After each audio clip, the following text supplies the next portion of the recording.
मी विनंती करतो आपण आपल्या शुभास्ते दीप प्रज्वलन आणि प्रतिमा पूजन करावं.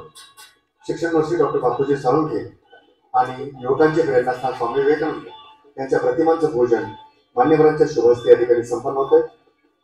स्मृती तर तुमच्या मिळते स्फूर्ती, गाते रचना तुमची कीर्ती, भावफुले तुम्हास अर्पण, स्मृतीचं तुमच्या शतशा वंदन. आणि आजच्या कार्यक्रमाचे सन्माननीय पाहुण्यांच्या शुभास्ते या ठिकाणी दीप प्रज्वलन या ठिकाणी संपन्न होत आहे.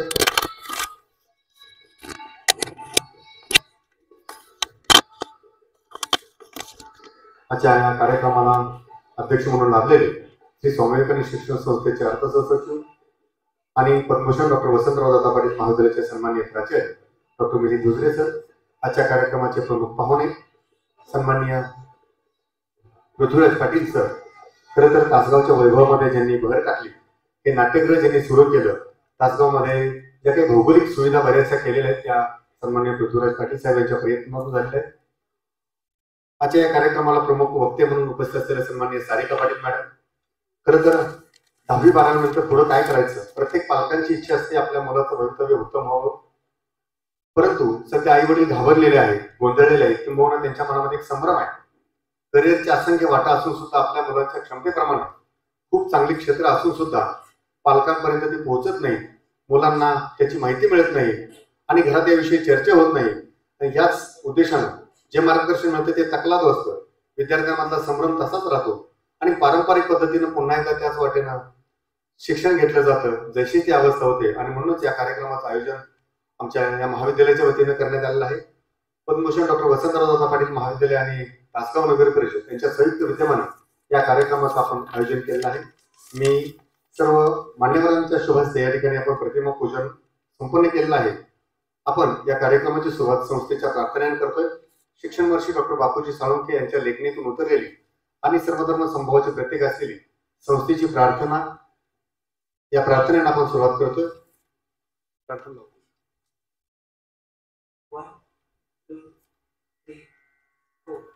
हरे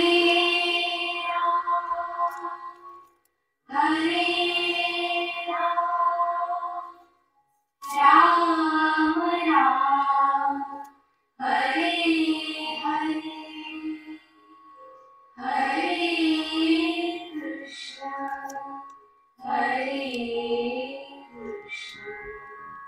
कृष्ण कृष्ण हरे हरे.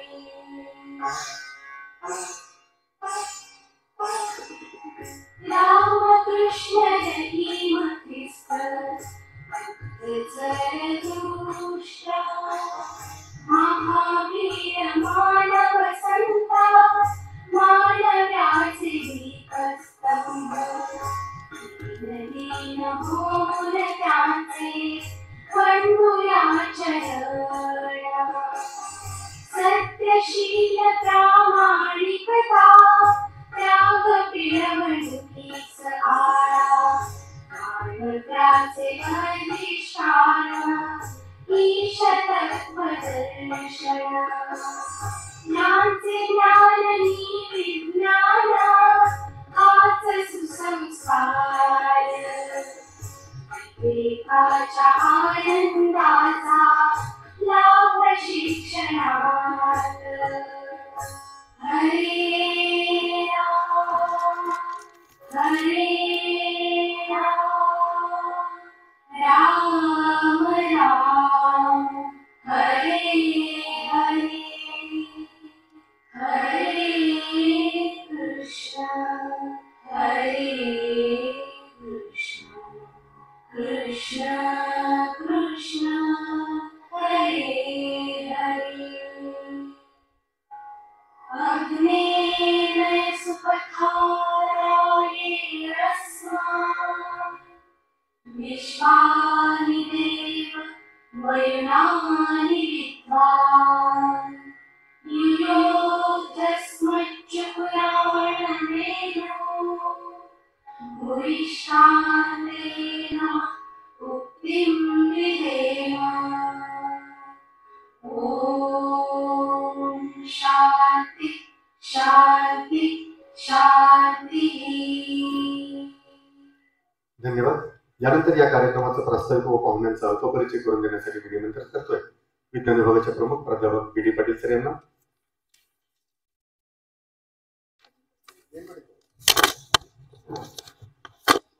ज्ञान विज्ञान आणि सुसंस्कार यासाठी शिक्षण प्रसार शिक्षण वर्षी डॉक्टर बापूजी साळुंखे आणि संस्था माता सुशीलादेवी साळुंखे यांना मी प्रथम अभिवादन करतो. सन्माननीय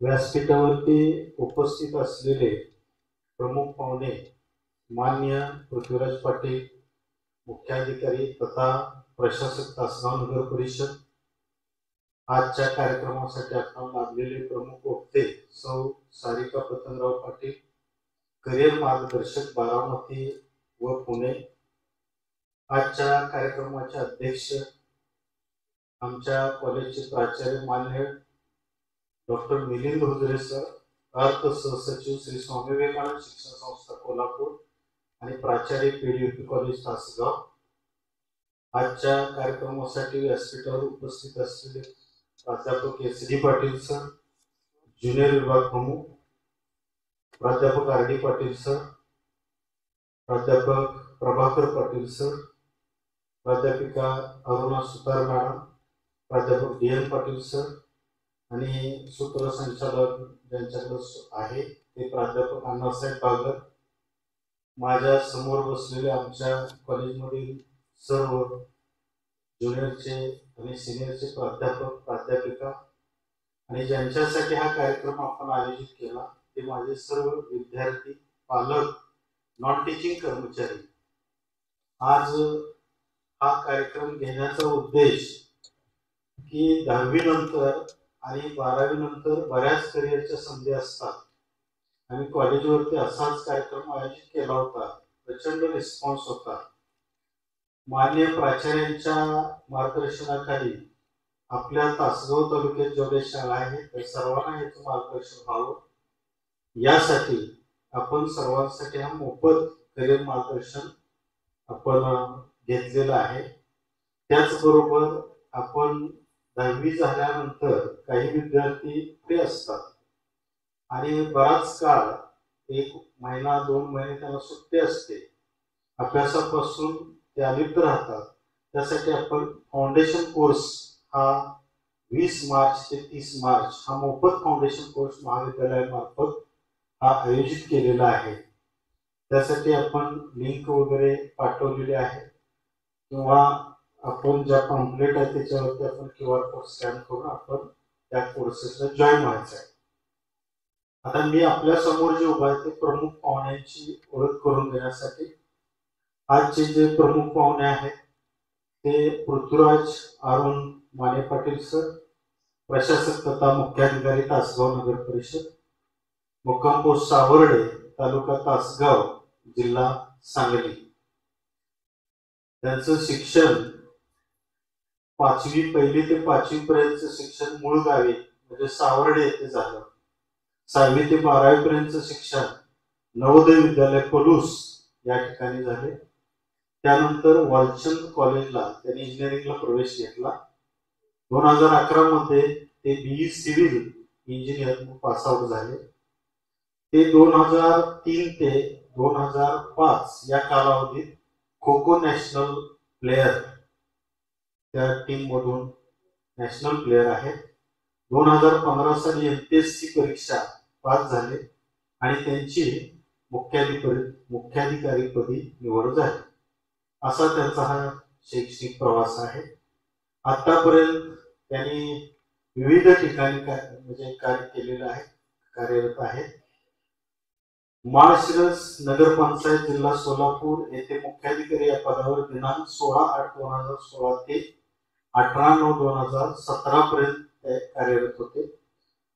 मारेगाव नगर पंचायत जिल्हा यवतमाळ येथे मुख्याधिकारी या पदावर दिनांक 19/9/2017 ते 24/7/2019 पर्यंत ते कार्यरत होते. वणी नगर पंचायत जिल्हा यवतमाळ येथे मुख्याधिकारी या पदावर दिनांक 25/7/2019 ते 7/8/2019 पर्यंत त्यांनी काम केलेलं आहे.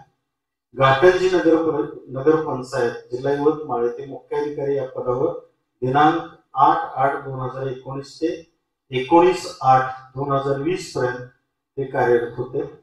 आता सध्या तासगाव नगर परिषदेत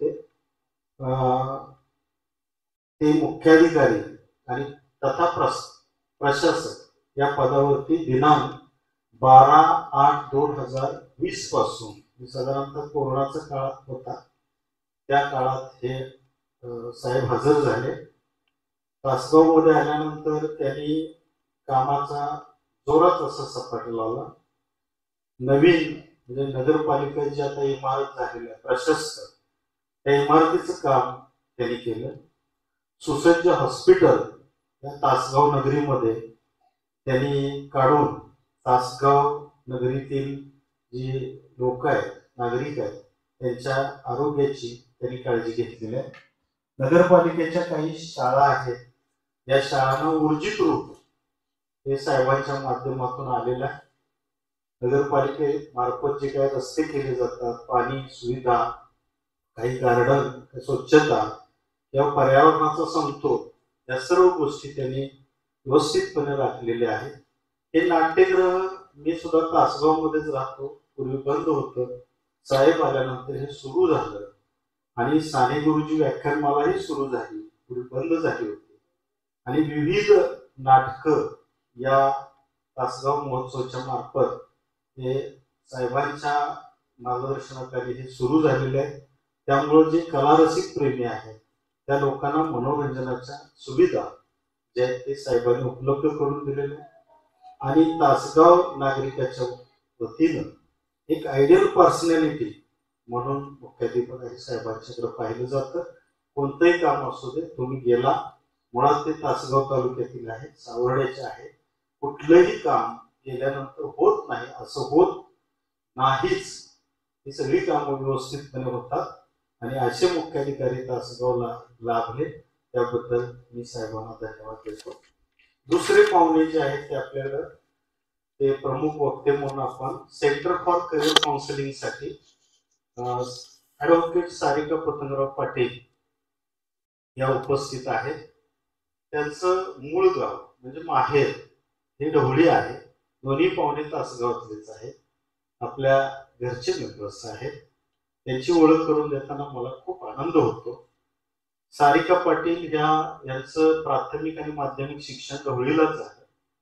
नंतर ज्युनियरचं म्हणजे 11-12 जे उच्च माध्यमिक शिक्षण जे आहे ते स्वरा भारती विद्या मंदिर तासगाव येथे झालं. आणि महाविद्यालयीन शिक्षण जे आहे ते PDVP कॉलेज तासगाव येथे झालं. त्या ॲडव्होकेट आहेत. शिवाय 8 ते 9 वर्ष स्वतंत्र बारामती आणि पुण्याला त्यांची काउन्सिलिंग सेंटर्स आहेत.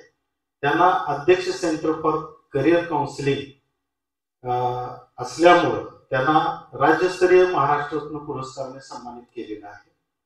वुमेन्स आयकॉन पुरस्काराने सन्मानित केलेलं आहे. नवदुर्गा पुरस्काराने सन्मानित केलेलं आहे. युवा करिअर दिशादर्शन पुरस्काराने त्यांना सन्मानित केलेलं आहे. आयसर किंवा फॉरेन्सिक सायन्स या ज्या नामांकित संशोधन संस्थांमध्ये काही विद्यार्थ्यांना प्रवेश घ्यायचा असतो परंतु त्यांना बऱ्याच गोष्टी माहीत नसतात, त्या मॅडम तुम्हाला आता सांगणार आहेत. IIT सारख्या, NIT सारख्या, COEP सारख्या, VIT सारख्या असे जे इन्स्टिट्यूट आहेत तिथं प्रवेश प्रक्रिया चालू असताना बऱ्याच विद्यार्थ्यांना डॉक्युमेंट व्हेरिफिकेशन किंवा डॉक्युमेंट्स याचा प्रॉब्लेम येतो किंवा बऱ्याच विद्यार्थ्यांना माहीत नाही, तर ती प्रवेश प्रक्रियेसंदर्भात आज ते आपल्याला मार्गदर्शन करणार आहेत. काही स्कॉलरशिप्स असतात की काही कागदपत्र समजा दाखले असतील किंवा काही शुल्क रचना असेल, सवलती असेल, अनुदान, शिष्यवृत्ती याची सखोल माहिती त्यात आपल्याला देणार आहे.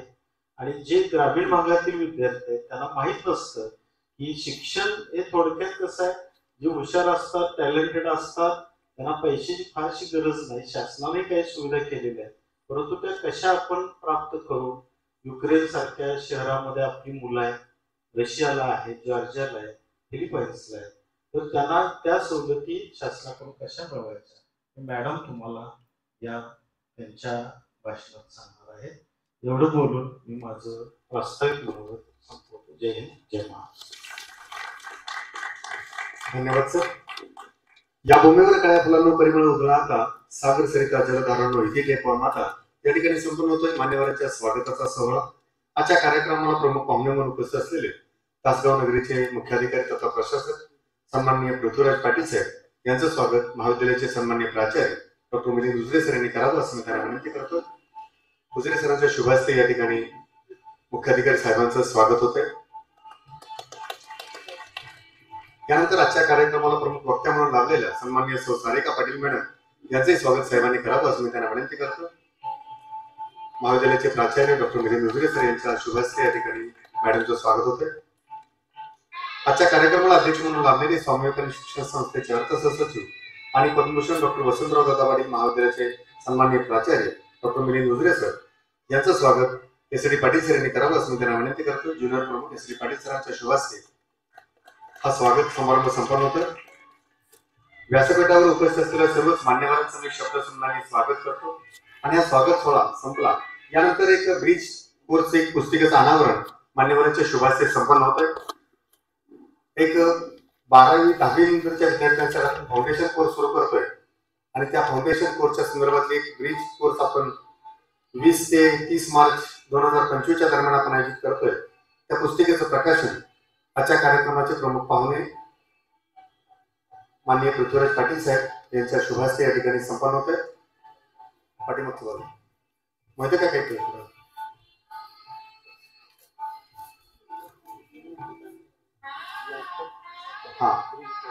हा कोर्स 20 आणि 30 मार्च दरम्यान पद्मभूषण डॉक्टर वसंतराव दादा पाटील महाविद्यालयात हा मोफत कोर्स आहे. यासाठी कुठली फी आकारली जाणार नाही. बऱ्याच वेळेला असं वाटतं की मुलांच्या भवितव्याची काळजी असते. आता आपण काय करणार याची माहिती व्हावी या उद्देशानं या पुस्तिकेचं प्रकाशन करण्यात आलेलं आहे.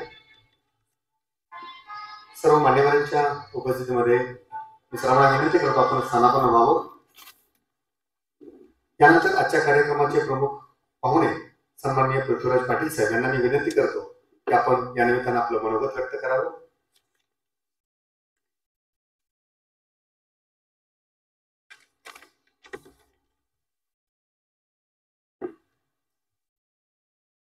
पद्मभूषण डॉक्टर वसंतराव पाटील महाविद्यालय तासगाव हे आजच्या जागृत पालक आणि विद्यार्थ्यांसाठी 10वी 12वी नंतर पुढे काय अशा या शैक्षणिक प्रबोधनात्मक कार्यक्रमाच्या उपस्थित निमित्त आमचे मार्गदर्शक गुरुवर्य सन्माननीय प्राचार्य डॉक्टर मिलिंद उजरे सर, या कार्यक्रमाच्या प्रमुख वक्त्या सौ सारिका पाटील मॅडम, प्रमुख उपस्थित सन्माननीय S D Patil sir, R D Patil sir, Prabhakar Patil sir, या ठिकाणी उपस्थित या महाविद्यालयाचे सर्व स्टाफ, या कार्यक्रमासाठी उपस्थित तासगाव शहर तासगाव तालुका परिसरातील सर्व सन्माननीय पालक बंधू आणि भगिनी, विद्यार्थी मित्र मैत्रिणी, आमच्या साने गुरुजी नाट्यगृहामध्ये आपण सगळेजण आलात. शासन प्रमुख म्हणून मी आपलं सर्वांचं स्वागत करतो. खास करून या ठिकाणी मला बोललेलं फक्त थोडं प्रोटोकॉल सोडून मला थोडं लवकर जायचंय म्हणून मी काय फार तुमचं मार्गदर्शन घेणार नाही. 5-10 मिनिटं मला जे आता बोलवल्याबद्दल बोलायला पाहिजे सर, 5-10 मिनिटं तुमची घेतो. खास करून या कार्यक्रमाचं विशेष उल्लेख यासाठी की विद्यार्थ्यांच्यासाठी मार्गदर्शन सत्र भरपूर असतात, पण त्यांच्याबरोबर त्यांच्या पालकांना बोलवू वाटणं ही एक फार मोठं म्हणजे चांगली संकल्पना आहे. कारण प्रश्न 10वी 12वी नंतर पुढे काय असा विचारलाय आणि 10वी 12वीच्या मुलांना निर्णय घेण्याचं स्वातंत्र्य किंवा तेवढी कुवत आपल्या या व्यवस्थेने निर्माण केली आहे का, हा माझ्यासारख्या या सिस्टीम मधल्याच एका प्रोडक्टला पडतोय. त्याचं कारण असं आहे की काय म्हणजे व्यवस्थेवरची टीका किंवा कुणाला वाईट ठरवणं असं नाही. त्या व्यवस्थेचा मी सुद्धा एक भाग आहे, तुमच्यापेक्षा जबाबदारी असलेला जास्त भाग आहे. परंतु विद्यार्थ्यांनी 10वीतच आपल्या आयुष्याचा निर्णय घ्यावा, करिअरचा निर्णय घ्यावा, इतकी आपण काय सजग आपली पिढी घडवलेली नाही असं माझं प्रामाणिक आणि प्रांजळपणे मत आहे. ऍक्च्युअली ती घडायला पाहिजे होती. आपण ज्यावेळी तुलना करतोय म्हणजे ठीक आहे, आपल्या देशाला सहज वाईट म्हणणं सोपं आहे, पण 1773 माझं साल चुकत नसेल तर 1773 ला अमेरिका स्वतंत्र झाला होता. जवळपास 250-300 किती काळ होतोय मला माहिती नाही. आपला देश तर 77-78 वर्ष पूर्वी स्वतंत्र झाला आणि स्वतंत्र होण्याला फार महत्व आहे. आपण किती जरी म्हणलं तरी व्यवस्था म्हणून निर्णय घेण्याला, आपल्या देशाला निर्णय घेण्याला आता कुठे 60-70 वर्ष झाल्यात सुरुवात व्हायला. त्यामुळं जितकी प्रगती आपली झाली ती सुद्धा काही कमी झाली असं पण म्हणणं उचित नाही. परंतु अद्याप सुद्धा खूप चांगलं शिक्षण घेण्यासाठी आपण भारताचा मार्ग निवडत नाही. आपण सगळे मगाशी सांगितलं युक्रेन जॉर्जियाला पळतो, आपण युएसला पळतो, आपण युरोपियन कंट्रीत पळतो. ज्यावेळी आपण आपल्या देशात विविध ठिकाणी सर्वात यशस्वी सर्वात चांगलं शिक्षण मिळेल असा शोध सुरू करू त्यावेळी खऱ्या अर्थानं आपण थोडं चांगली प्रगती मैलाचा दगड गाठलाय असं आपण देश म्हणून आपली पाठ ठोकतो. आता हे सगळं अवजड सांगायचं कारण की आपण कुठं आहे आणि विचार करताना पालकांनी विद्यार्थ्यांनी आपलं करिअर म्हणून विचार करताना एक व्यवस्थेचं रूप कसा विचार केला पाहिजे यासाठी हा सारांश सांगितला. खूप चांगला आजचं सत्र आहे. आपल्याला 10वी-12वी नंतर पुढे काय करायचं आहे हे आत्ताच कळतंय. मला तर इंजिनिअरिंग झाल्यानंतर सुद्धा ते कळालं नव्हतं की मला काय करिअर करायचं आहे. त्यामुळे मॅडम मी खरंच या विद्यार्थ्यांचं मला कौतुक वाटतंय. त्यांना फार लवकर कळते की आपल्याला आता काय करायचं आहे आणि पालकांनाही तुमच्या माध्यमातून कळणार आहे की माझ्या मुलाला काय काय ऑप्शन करिअर म्हणून उपलब्ध आहेत आणि माझ्या विद्यार्थ्याची मानसिक कुवत काय आहे, माझ्या विद्यार्थ्याची बौद्धिक कुवत काय आहे, त्याची अभ्यासातली क्षमता किती आहे हे सगळं पारखून पालक सुद्धा या सत्राच्या माध्यमातून विद्यार्थ्यांना त्याचं करिअर शोधण्याला मदत करणार आहे. मित्रांनो 10वी-12वी नंतर भरपूर संधी आपल्याला करिअर म्हणून उपलब्ध आहे. प्रत्येकाला जर आज वाटायला लागलं की आता मी स्टेजवर बसलोय मला हा मान मिळाला म्हणून मला अधिकारीच व्हायचा आहे तर हे काही शक्य होणार नाही. हे काय निगेटिव्ह अप्रोच न बोलतोय असं अजिबात नाही. अधिकारी म्हणजे मी अधिकारी म्हणून मी माझं उदाहरण पेश करतोय. त्याचाच अर्थ की प्रत्येकाला पालकाला वाटलं की माझा मुलगा डॉक्टर झाला पाहिजे, इंजिनियर झाला पाहिजे, सायंटिस्ट झाला पाहिजे तर हे काही सत्य नाही. आपणच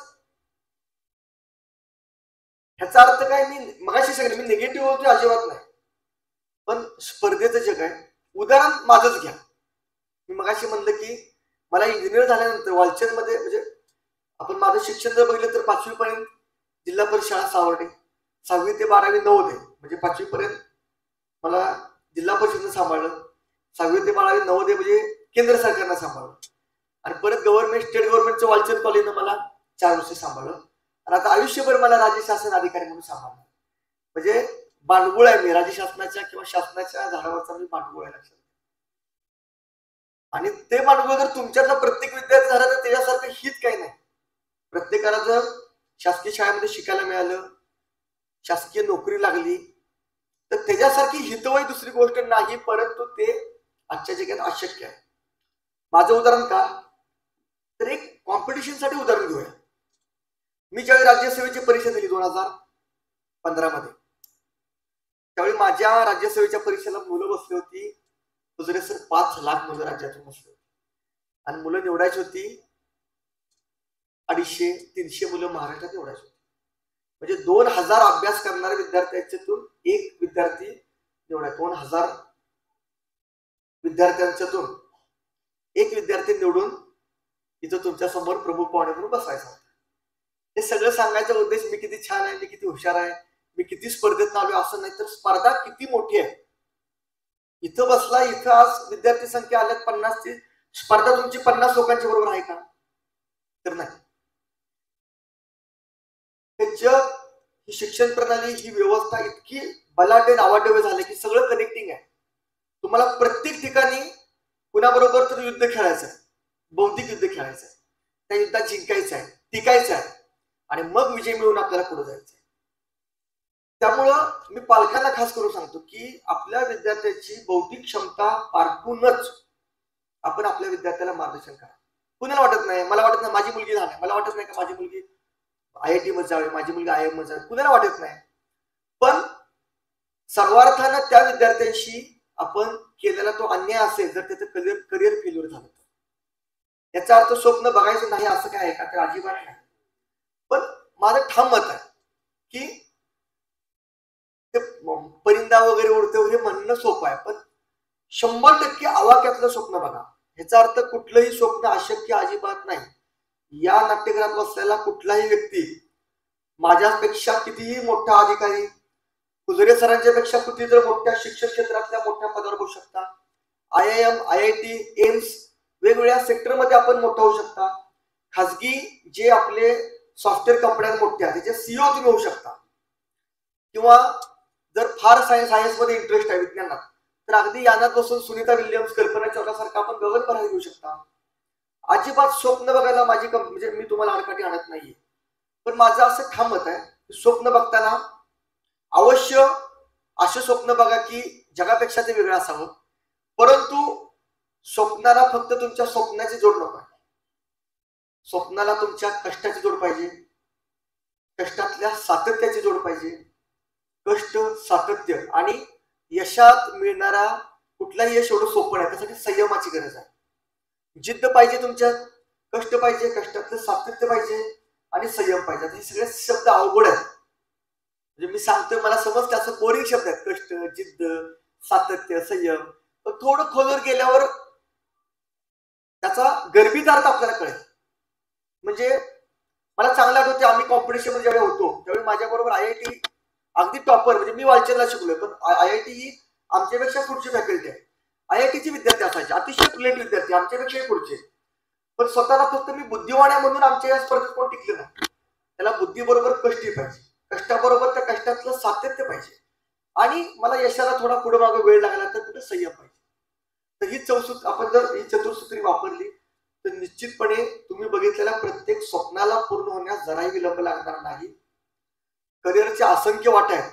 म्हणजे मी मगाशी सांगितलं की भरपूर गोष्टी आपण रोज पेपर जरी वाचायला सुरू केले तर तुम्हाला करिअरच्या किती ऑप्शन आहेत कळतील. आणि आज म्हणजे मॅडम सारखी अनेक सत्र आपल्याला उपस्थित आहेत. आमच्या वेळी खरंच आता मी काय फार म्हातार झालो असं नाही, परंतु 15-20 वर्षापूर्वी असं एकत्र बसून काउन्सिलिंगची पद्धत नव्हती. 2000 मी 7ला ज्यावेळी 12वीत बाहेर पडलो ही पद्धत काउन्सिलिंगची नव्हती. कुजरे सर तुमच्या काळात तर हे काहीच नव्हतं. आम्हाला त्याचा थोडंफार तर अवेलेबल असेल, पण या मुलांना आणि मगाशी सर म्हणतात ग्रामीण विद्यार्थी, आता ग्रामीण शहरी अजिबात भेद नाही. ज्याला परिस्थितीचा भाऊ करायचा आहे, ज्याला स्वतःच्या अपयशाचं काहीतरी कारण पाहिजे, ह्या लोकांसाठी ग्रामीण शहरी आहे. जर माझा विद्यार्थी ग्रामीण आहे म्हणून कुणाला कारण पाहिजे असेल अपयशाला, तर मग तुम्हाला अपयशाला भरपूर कारण आहे. इंटरनेटचे जग आहे, मोबाईल प्रत्येकाकडे, कुणाला मोबाईल नाही. इथं आलेला विद्यार्थी सांगा मला कुणाला मोबाईल नाही. काय ग्रामीण शहरी आहे? काहीच नाही. काय माझं तासगाव फार मोठं शहर असं वाटतं का? सांगलीमध्ये मी राहतोय, मुंबईमध्ये काही राहिलेलं नाहीये. तुमच्या घरी टीव्ही आहे, तुमच्या हातात मोबाईल आहे.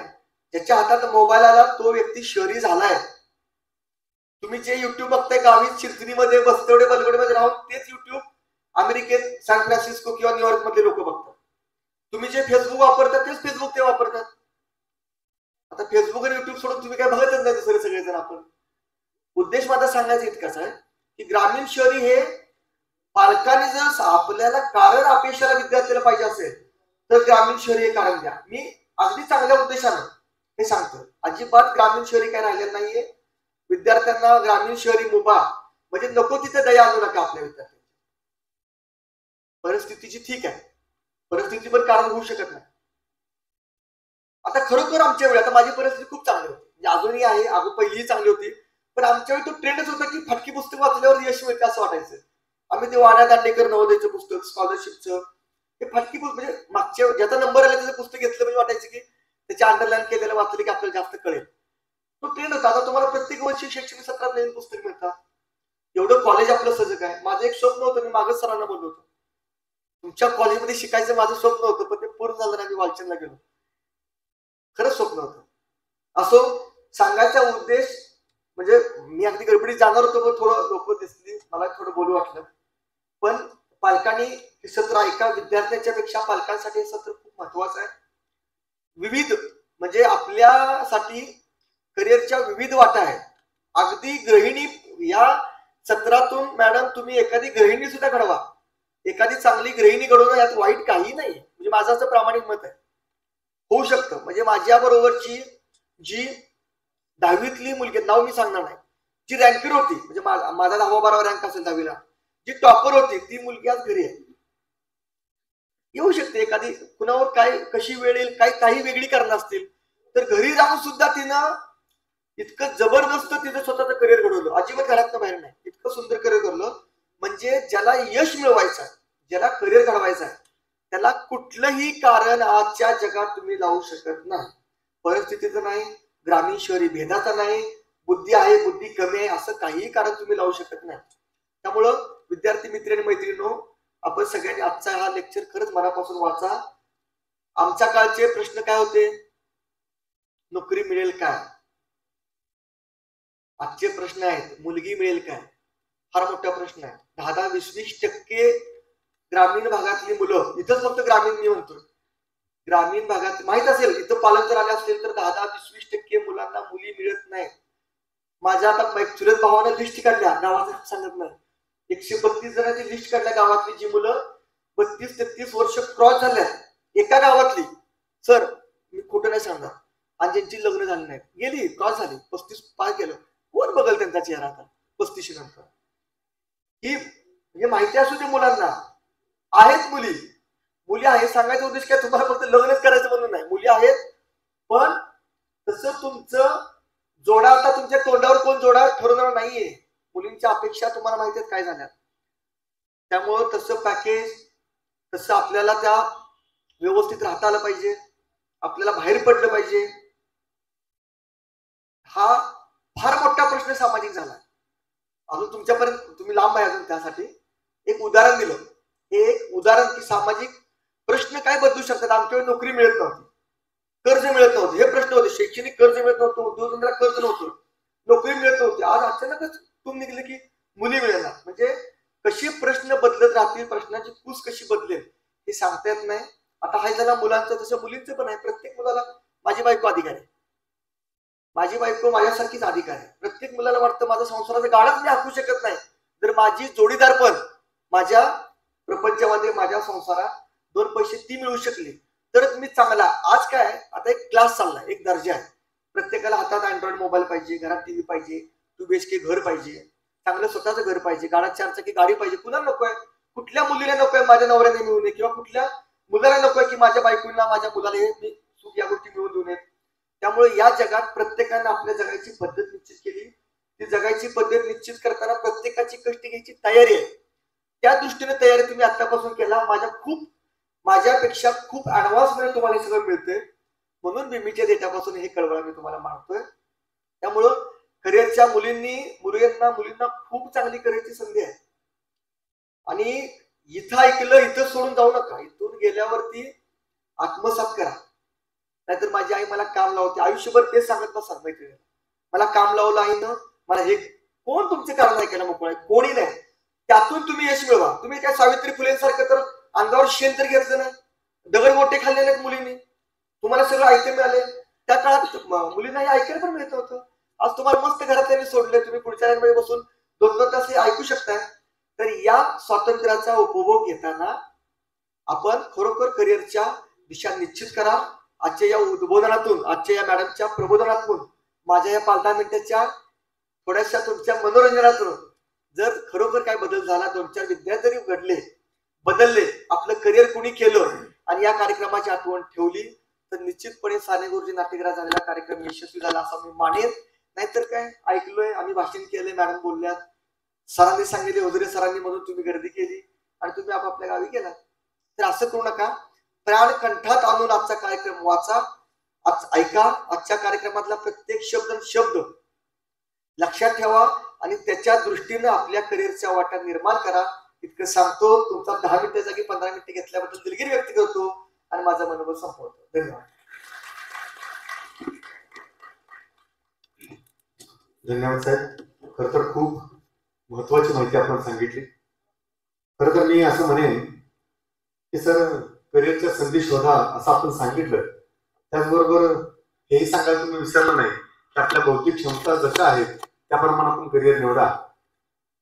जी स्वप्न पूर्ण होणार आहे ती स्वप्न पहा आणि यश मिळवण्याची जी काही चतुसूत्री आपण सांगितली, जिद्द असेल, संयम असेल, चिकाटी असेल, सातत्य असेल, या गोष्टी जर आपण आत्मसात केल्या तर नक्कीच आपण यशस्वी होऊ शकतो. यश मिळवण्यासाठी कोणतेही कारण आडवं येत नाही हे आपण अतिशय चांगल्या उदाहरणाच्या माध्यमातून सांगितलं. समाजामधले जे काही बदलणारे प्रश्न आहेत हे सुद्धा त्याच्यावरती सुद्धा आपण नजरेला देण्याचा प्रयत्न केला. मी म्हणेन सर, तुमची एक इच्छा होती की तासगावच्या महाविद्यालयामध्ये आपण शिकावं, शिक्षण घ्यावं. तुमची अधूर इच्छा पूर्ण करण्याच्या दृष्टीनेच आपल्या महाविद्यालयामध्ये महाविद्यालयाचे सन्माननीय प्राचार्य डॉक्टर मिलिंद हुजरे सर यांनी एक स्वप्न पाहिलेलं आहे की तासगावची जशी द्राक्ष संपूर्ण जगभर प्रसिद्ध आहेत तसं तासगावची जी काही गुणवत्ता ही सुद्धा गुणवत्ता आपल्याला जगभर पोहोचवायची आहे. शिवाजी विद्यापीठाच्या मेरिट स्कॉलरशिप मध्ये सलग 2 वर्ष कला शाखेचा प्रथम क्रमांक आपला आला, वाणिज्य शाखेचा एक वेळ प्रथम क्रमांक आला. शिवाजी विद्यापीठाच्या गुणवत्ता यादीमध्ये दरवर्षी आपले 15-20 विद्यार्थी या ठिकाणी असतात. त्याचबरोबर आमच्या जे काही पीडब्ल्यूपी महाविद्यालयाची जी काही एनसीसीच्या विभागाच्या वतीने जे काही अकॅडमी सुरू केलेलं आहे त्या अकॅडमीच्या विद्यार्थ्यांच्या वतीने अकॅडमीच्या वतीनं गेल्या वर्षभरामध्ये जवळजवळ 100-125 विद्यार्थी त्या ठिकाणी मिलिटरीमध्ये किंवा पोलीस भरतीमध्ये त्या ठिकाणी समाविष्ट झालेले आहेत. खरं तर सर, आपले स्वप्न पूर्ण करण्याची अजून एक संधी या ठिकाणी महाविद्यालयाच्या वतीने मिळते, कारण तुम्ही तासगाव नगरीचे प्रशासक आहात आणि तुमचे कदाचित तुम्ही तासगाव तालुक्याचं पालकत्व करतात, तुम्ही याच गावातले आहात. म्हणजे मला असं वाटतं की जेवण कोणाचं का असणार, वाढपी आपला असला म्हणजे आपल्याला जेवायला पोटभर मिळतं. तिथं प्रशासक आपल्याच गावचे आहेत, त्याचे वक्ते आपल्याच गावचे आहेत आणि आपल्याला तासगाव महाविद्यालयाचे जे काही प्राचार्य आहेत त्यांची सासरवाडी सुद्धा तासगाव तालुक्यातीलच आहे. त्यामुळे तासगाव तालुक्यावर प्रेम करणारे तिन्ही माणसं आपल्याकडे आहेत. धन्यवाद सर. यानंतर आजच्या कार्यक्रमाला प्रमुख वक्त्या म्हणून उपस्थित असलेल्या सन्माननीय सारिका पाटील मॅडम त्यांना मी विनंती करतो आपण आपलं मार्गदर्शन या ठिकाणी सुरू करावं.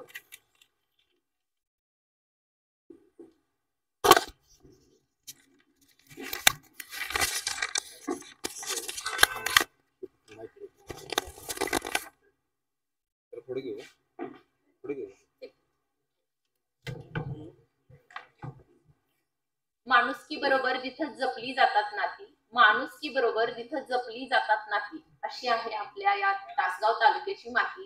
हे नव्यानं सांगण्याची गरज नाहीये, कारण सरांनी प्रास्ताविकापासून माझा नंबर येईपर्यंतच्या कालावधीमध्ये इथं आपली किती माणसं आहेत आणि ती तुमच्यासाठी किती धडपडतायत हे खूप अगदी तळमळीने सांगितलं. मला ऍक्च्युली तुम्हाला एक गोष्ट खरंच मनापासून सांगावीशी वाटते. मी 10वी झाल्यानंतर माझा सरांनी परिचय वगैरे करून दिला. मी 10वी झाल्यानंतर 11वी-12वी मध्ये जेव्हा तासगाव मध्ये शिक्षणासाठी आले, तुमच्यासारखंच तुम्ही तरी फार म्हणजे मला छान वाटलं बघून, बऱ्याचशा मुली आलेल्या आहेत. म्हणजे आम्ही तर 5 वाजता, आम्ही त्या काळात शक्यच नव्हतं, आम्ही 1:30ची बस चुकली की पायी गावाकडे जाणे 5-7 किलोमीटर, परंतु एवढ्या वेळपर्यंत तासगावात थांबणं हे पण आम्हाला शक्य नव्हतं. आता ते खूप बदल झाले, खूप वर्ष गेली, परंतु सांगण्याची ह्याच्यात एक तळमळ तुम्हाला अशी आहे की ज्ञान, विज्ञान आणि सुसंस्कार हे जे 3 शब्द आहेत, जे आपल्या संस्थेचं वाक्य आहे, हे 3 शब्द जेव्हा आम्ही 10वीतून 11वीत आलो आणि पहिल्यांदा प्रॉस्पेक्ट बघितलं कॉलेजचं, त्यावेळी जेव्हा ज्युनियर कॉलेजला होतो पाहिलं, तर ते 3 शब्द ना एक खूप वेगळी प्रेरणा, ऊर्जा निर्माण करून गेले आणि कदाचित त्याचमुळे तर आम्ही आज इथपर्यंत येऊ शकलो. हे आवर्जून सांगते, कारण मला आजही नेहमी मी कुठेही गेले तर माझ्या तोंडात हे वाक्य बऱ्यापैकी येतं की ज्ञान, विज्ञान आणि सुसंस्कार यासाठी शिक्षण प्रसार. तुम्ही आता पाटील सरांनी ज्या पद्धतीने तुम्हाला सांगितलं की आपण ग्रामीण भागात आहोत वगैरे, असं काही मनात आणू नका. आणखी एक मुद्दा याच्यामध्ये मी ऍड करेन. आपल्याला बऱ्याच जणांना वाटतं की आता मी तर बारामतीमधून आली आहे, तुम्हाला काउन्सिलिंग संदर्भात काही करिअर मार्गदर्शन करणार आहे, हा सगळा एक भाग झाला, हा महत्वाचा मुद्दा आहे. परंतु बऱ्याच जणांच्या मनात असतं की शिक्षणाचं माहेर जर म्हटलं की पुणे, मुंबई, बाहेर गेलो तरच आपण शिकलो, बाहेर कुठेतरी राहिल्यानंतर. परंतु खरंच मनापासून सांगते, मी एवढी वर्ष झालं काम करतेय, मी जिथं पण जाते, मॅडम तुमचं गाव कोणतं, मी खरंच प्राऊडफुली अगदी अभिमानाने सांगते, सांगली जिल्ह्यात तासगाव तालुक्यात ढवळी माझं गाव आहे. अगदी मी तालुका गावात सहित हे सांगण्याचं कारण माझं हे असतं की मला या गोष्टीचा अभिमान आहे की मी या मातीत घडले. असे असंख्य लोक आहेत जी आमच्या मातीतून घडली आणि मला त्यावेळी अनेक लोक अशी भेटली आहेत जी म्हणतात, मॅडम तुम्ही काही म्हणा पण खरंच सांगली कोल्हापूर भागातलं शिक्षण क्वालिटी एज्युकेशन आहे. हे जेव्हा ऐकतो त्यावेळी आम्हाला खरंच छान वाटतं, कारण आम्ही जे शिक्षण, जो आमचा पाया रचला गेला तो खरंच खूप स्ट्रॉंग रचला गेलाय. दुसरा मुद्दा मी ह्याच्यात आणखी ऍड करेन. तुम्हाला असं वाटत असेल मॅडम आले बोलतायत, आपल्या तिथल्या आहेत, बरेच जण मला बाहेर गेल्यानंतर, आता मी येताना पण अगदी माझे इथं भाऊ राहतात, तेही म्हणते, वहिनी म्हणते तुम्ही चाललाय पण एवढे माणसं असतात बोलणार कसं म्हणतात त्यात काय घाबरायचं म्हणजे बऱ्याच जणांच्या डोक्यात हे येतं. तुम्हाला मला आणखी एक महत्वाचा मुद्दा हाच सांगायचा आहे की मी माझ्या आयुष्यातलं पहिलं भाषण, बऱ्याच जणांना वाटतं मॅडम त्या पहिल्यापासून बोलत असतील, मी कधीही साधं शाळेत सुद्धा कुठलंही भाषण दिलेलं नाही. मी माझं पहिलं भाषण हे आपल्या संस्थेमधून कॉलेजमध्ये असताना दिलं आणि त्याची माझी अडचण अशी होती की एम.एच. पाटील सर माझे चुलते होते आणि त्यांनी कॉलेजमध्ये असंच विभागीय स्पर्धा होती आणि मला सांगितलं विभागीय स्पर्धा आहे, वक्तृत्व स्पर्धा आहे, तू घरी एवढं बडबड करतेय, तिथं भाषणात भाग घ्यायचा. आता आम्हाला भयंकर टेन्शन, एकतर चुलत्यांनी सांगितले, वरून ते कॉलेजमध्ये म्हणजे पहिला भारी वाटायचं आमची घरचं कोणीतरी आहे. त्यावेळी मला पहिल्यांदा असं वाटलं की उगाचच आहे, कारण आता आपल्याला जाऊन बोलावं लागतंय. परंतु तो पहिला माझा स्टेज होतं की ज्यावेळी मला स्टेज मिळालं बोलायला. कसं असतं आपल्याला संधी मिळणं ही खूप मोठी गोष्ट असते आणि त्याचं सोनं करता आलं पाहिजे.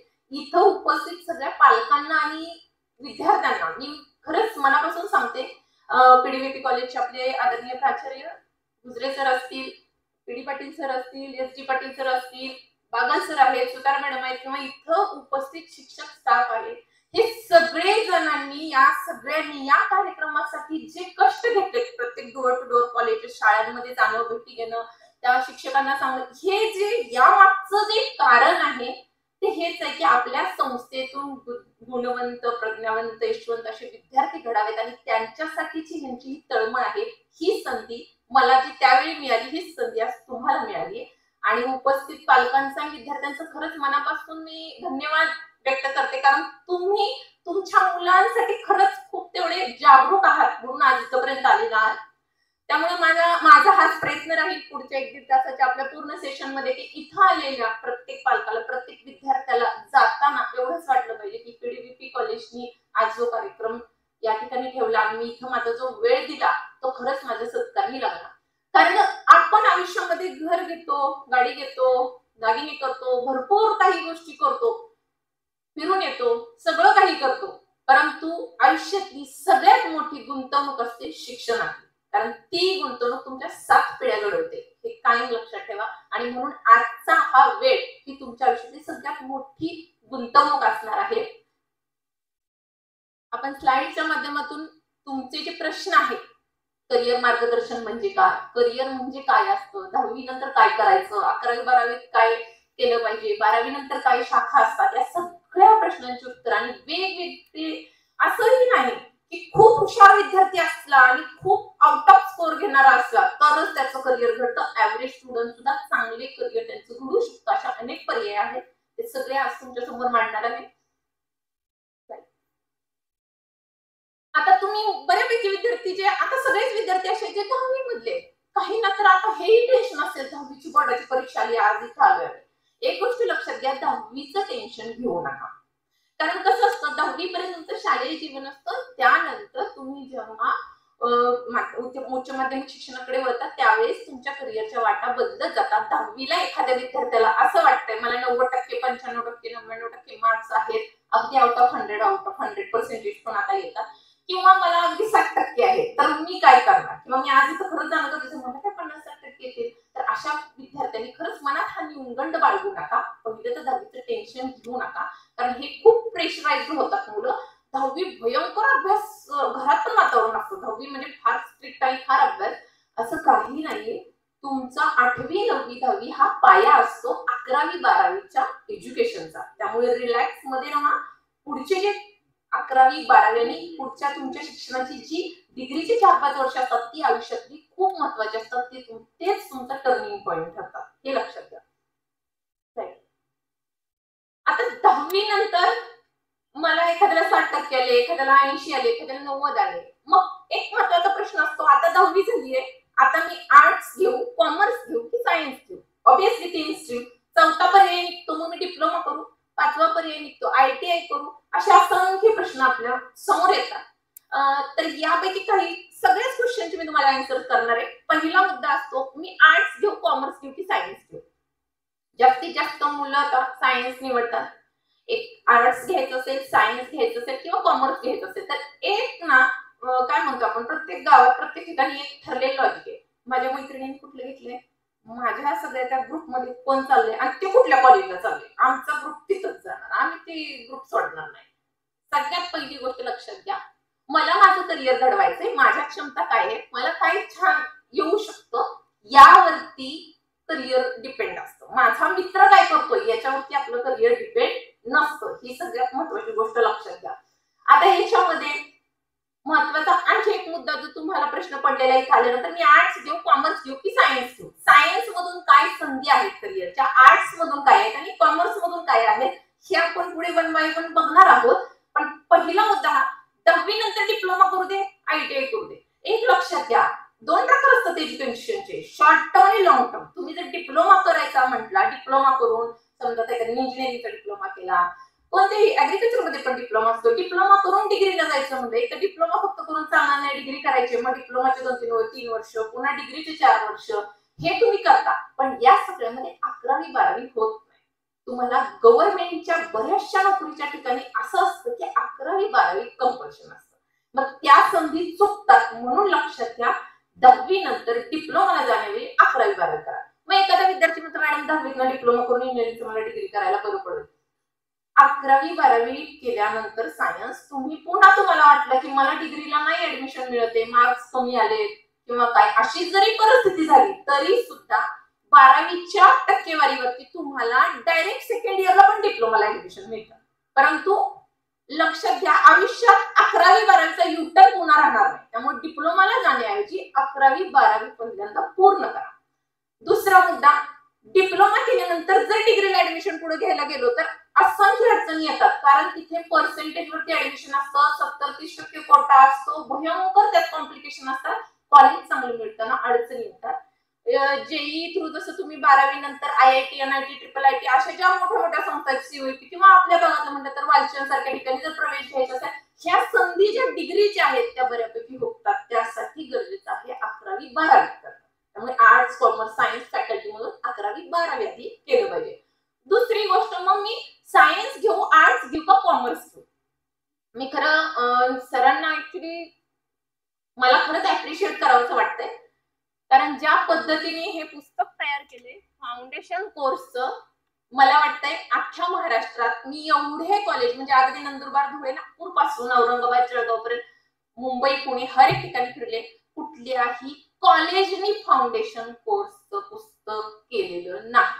हे लक्षात घ्या, हे कष्ट आहेत तुमच्यासाठी. आता तुम्ही आता अगदी बारामतीत म्हटला, पुणे, मुंबई, कुठेही तुम्ही म्हटलात तर जिथंही तुम्ही फाउंडेशन कोर्स साठी जाता तिथं कुठलंही कॉलेज फाउंडेशन घेत नाही. फाउंडेशन कोर्स अकॅडमी वाले घेतात, ज्याला ते 10,000, 20,000, 30,000, 50,000 फी आकारतात. विनामूल्य मोफत तुम्हाला फाउंडेशन कोर्स इथं उपलब्ध करून दिलेला आहे. याच्या मागचं कारण काय? आता तुम्ही म्हणा मॅडम हे आम्हाला फ्री मध्ये दिले, ह्याचं कारण एवढंच आहे. तुम्हाला जो प्रश्न आहे, मी आर्ट्स घेऊ, कॉमर्स घेऊ, सायन्स घेऊ, सायन्स मला झेपेल का? तर लक्षात घ्या, तुम्ही ज्यावेळी या फाउंडेशन कोर्स साठी जाल त्यावेळी 10 दिवसांच्या पिरियड मध्ये तुम्हाला प्रॉपर फाउंडेशन मध्ये तुम्हाला गाईड केलं जाईल. सायन्स मध्ये काय असतं, बरं सायन्सच नाही, एखादा म्हणला नाही मला सायन्स नाही घ्यायची, त्याच्यामध्ये इतरही गोष्टी आहेत, पर्सनॅलिटी डेव्हलपमेंट आहे, त्याचबरोबर म्हणजे जेणेकरून तुमचा कॉन्फिडन्स वाढेल, त्याचबरोबर स्पोकन इंग्लिश आहे, इतर काही कम्प्युटराइज्ड कोर्सेस आहेत, ज्याचं नॉलेज तुम्हाला त्या 10 दिवसांमध्ये दिलं जाईल, जे तुम्हाला आयुष्यभर उपयोग आहे. त्यामुळे ते 10 दिवस मला तर खरं सांगते, मी या स्टेजला तुमच्यासारखे असताना सर ह्या आम्हाला संधी मिळाल्या असत्या, आम्हाला खरंच छान वाटलं असतं, कारण भयंकर भीती होती. सायन्स म्हणजे पाहूतीच आपल्याला माहिती जमणार नाही विषय, असा प्रकार होता. आणि गावातून जो सायन्सला जाईल तो भयंकर हुशार, एवढेच आमच्या डोक्यात कॉन्सेप्ट, आमच्यामध्ये ती भीती होती. ती भीती जर तुम्हाला घालवायची असेल तर पहिल्यांदा हे 10 दिवस अटेंड करा. 10वीची परीक्षा झाली, सगळं पसारा गोळा करायचा, पोत्यात भरायचा, ठेवून दिला, भरपूर अभ्यास झालाय, आता काय अभ्यास करायचा नाही, आम्ही सुट्ट्या एन्जॉय करणार. परत 11वी 12वी ते 3 महिने आयुष्यातले वाया घालवू नका. त्यावेळी हे फाउंडेशनचं बुक तुम्हाला गाईड करेल, जे तुम्हाला पुढच्या करिअर प्लॅनिंगला उपयोगात येईल. आता फक्त 10वीचे जे मार्क्स आहेत त्याच्यावर शाखा निवड नको. म्हणजे मला एवढे, मला पण 60% पडलेत, मी सायन्सला घेणार नाही, मला नको ते आपलं 60% पडले तर सायन्स काय तेव्हा. आता 70-80% मुलं 90% मेरिटला राहतात. असं नाहीये, लक्षात घ्या. फक्त तुमची टक्केवारी तुमचं ठरवू शकत नाही. उदाहरण देते, माझ्याकडे एक मुलगा आलेला, तो बारामतीतलाच होता, 10वीला 60-70% होते. मला म्हणले मॅडम सायन्स काय जमणार नाही. मग म्हणलं का? मग मला फूड टेक्नॉलॉजी वगैरे असं काहीतरी करायचं, फूड रिलेटेड, वडिलांचा मेसचा बिझनेस आहे, त्या रिलेटेड काहीतरी करायचं आणि आपला बिझनेस सांभाळायचा. त्याचे वडील आले, म्हणले सर असं करा. तर त्याचं मग सगळे थोडंसं मी त्याच्याशी चर्चा केली, तुम्हाला लक्षात की जनरल नॉलेज चांगलं आहे, इंग्लिश ग्रामर वगैरे तर बरं आहे. मग म्हणलं अरे तुझं ते बाकीच्या गोष्टी चांगल्या आहेत. म्हणलं मग तू का असं विचारतो, सायन्स घे, फक्त मला तो काटा नुसतं 55%. मला मॅडम गणित कसं तरी सुटल, जमायचं नाही. म्हणलं पण तुम्ही हे मला सायन्सचा तास का केला. मी म्हणलं तुला करायचंच आहे तर नॅशनल हॉटेल मॅनेजमेंटला जा. ते परीक्षेची तयारी करण्यासाठी काय नाही, तू टेन्शन घेऊ नको. तुला पॅराग्राफ मध्ये उत्तर शोधून द्यायचे, ग्रामर आहे आणि तुला मॅथ्स पण आहे, ती सोडून दे. तुला 30 प्रश्न तुला येत नाही तर बाकीचं तरी सोडून, आणि जनरल नॉलेज. त्या मुलांनी परीक्षा दिली, 11वी झाली, 12वी झाली. 12वीचा निकाल आल्यावर आम्ही असं डोकं धरून बसलो, काटावरती 55.30% होते. आता म्हटलं ह्याला 12वीलाच असं झालंय, गणितात 35, ते पण कोरोनाची कृपा, ती 2 मार्क वाढवली असते, ती आपल्या विचार 35 वर आला, पास झाला. पास 55 त्याची इलिजिबिलिटी होती.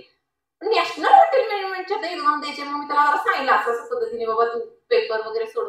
त्याने ती तयारी केली. तुम्हाला पटणार नाही, तो मुलगा ईडब्ल्यूएस मधून, ओपन मधलाच होता, ईडब्ल्यूएस मधून देशामध्ये तो मुलगा 4था, 508 मार्क पडले. का? ते बाकीचं चांगलं होतं ना. मी त्याचा पेपर आल्यानंतर ओएमआर चेक करायला घेतली तर पहिले 30 प्रश्नात ते 27 तर सोडवले नाही, 3 सोडवले, ते पण चुकले. डोक्याला हात लावला, मॅडम तुम्हीच म्हणता मॅथ्स येत नाही, सोडून दे. सोडून दिले. म्हणलं हे पुढे तर काय करणार आहे.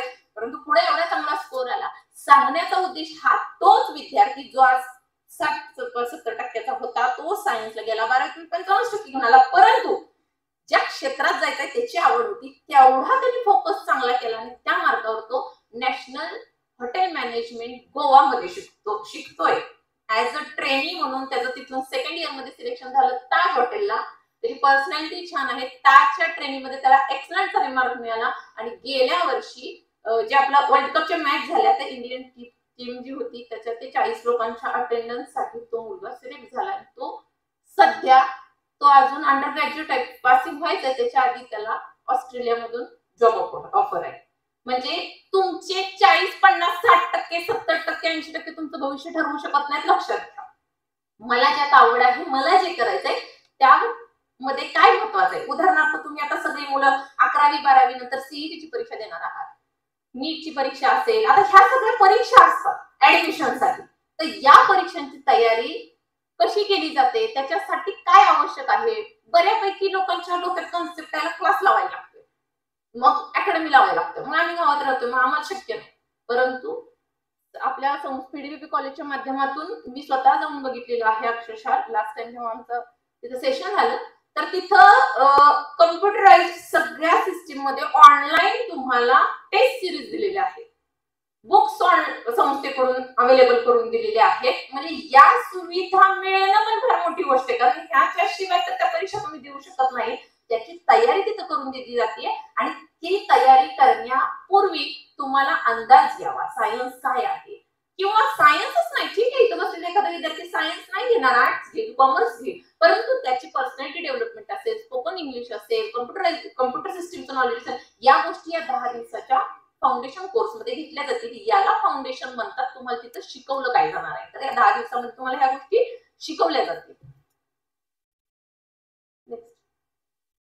आता बऱ्याच असतंय करिअर निवडायचं म्हटलं की एकतर 90% ह्यांच्यावर डिपेंड असते की पॅरेंट्स सांगतात हे करायचं, ह्याच्यात नाही चांगलं ते करायचं. मग पुन्हा त्याच्यानंतर विद्यार्थ्याला पण घेतलं जातं त्याच्यामध्ये, तो मात्र नगण्य असतो. तुला काय कळतंय एक असतं, लक्षात घ्या. तो विद्यार्थी त्याची क्षमता, पालक त्यांची जी काही अपेक्षा असेल ती, त्याचबरोबर मार्गदर्शक म्हणून तुमचे जे शिक्षक असतात यांच्याशी कोऑर्डिनेशन करून हे ठरवावं.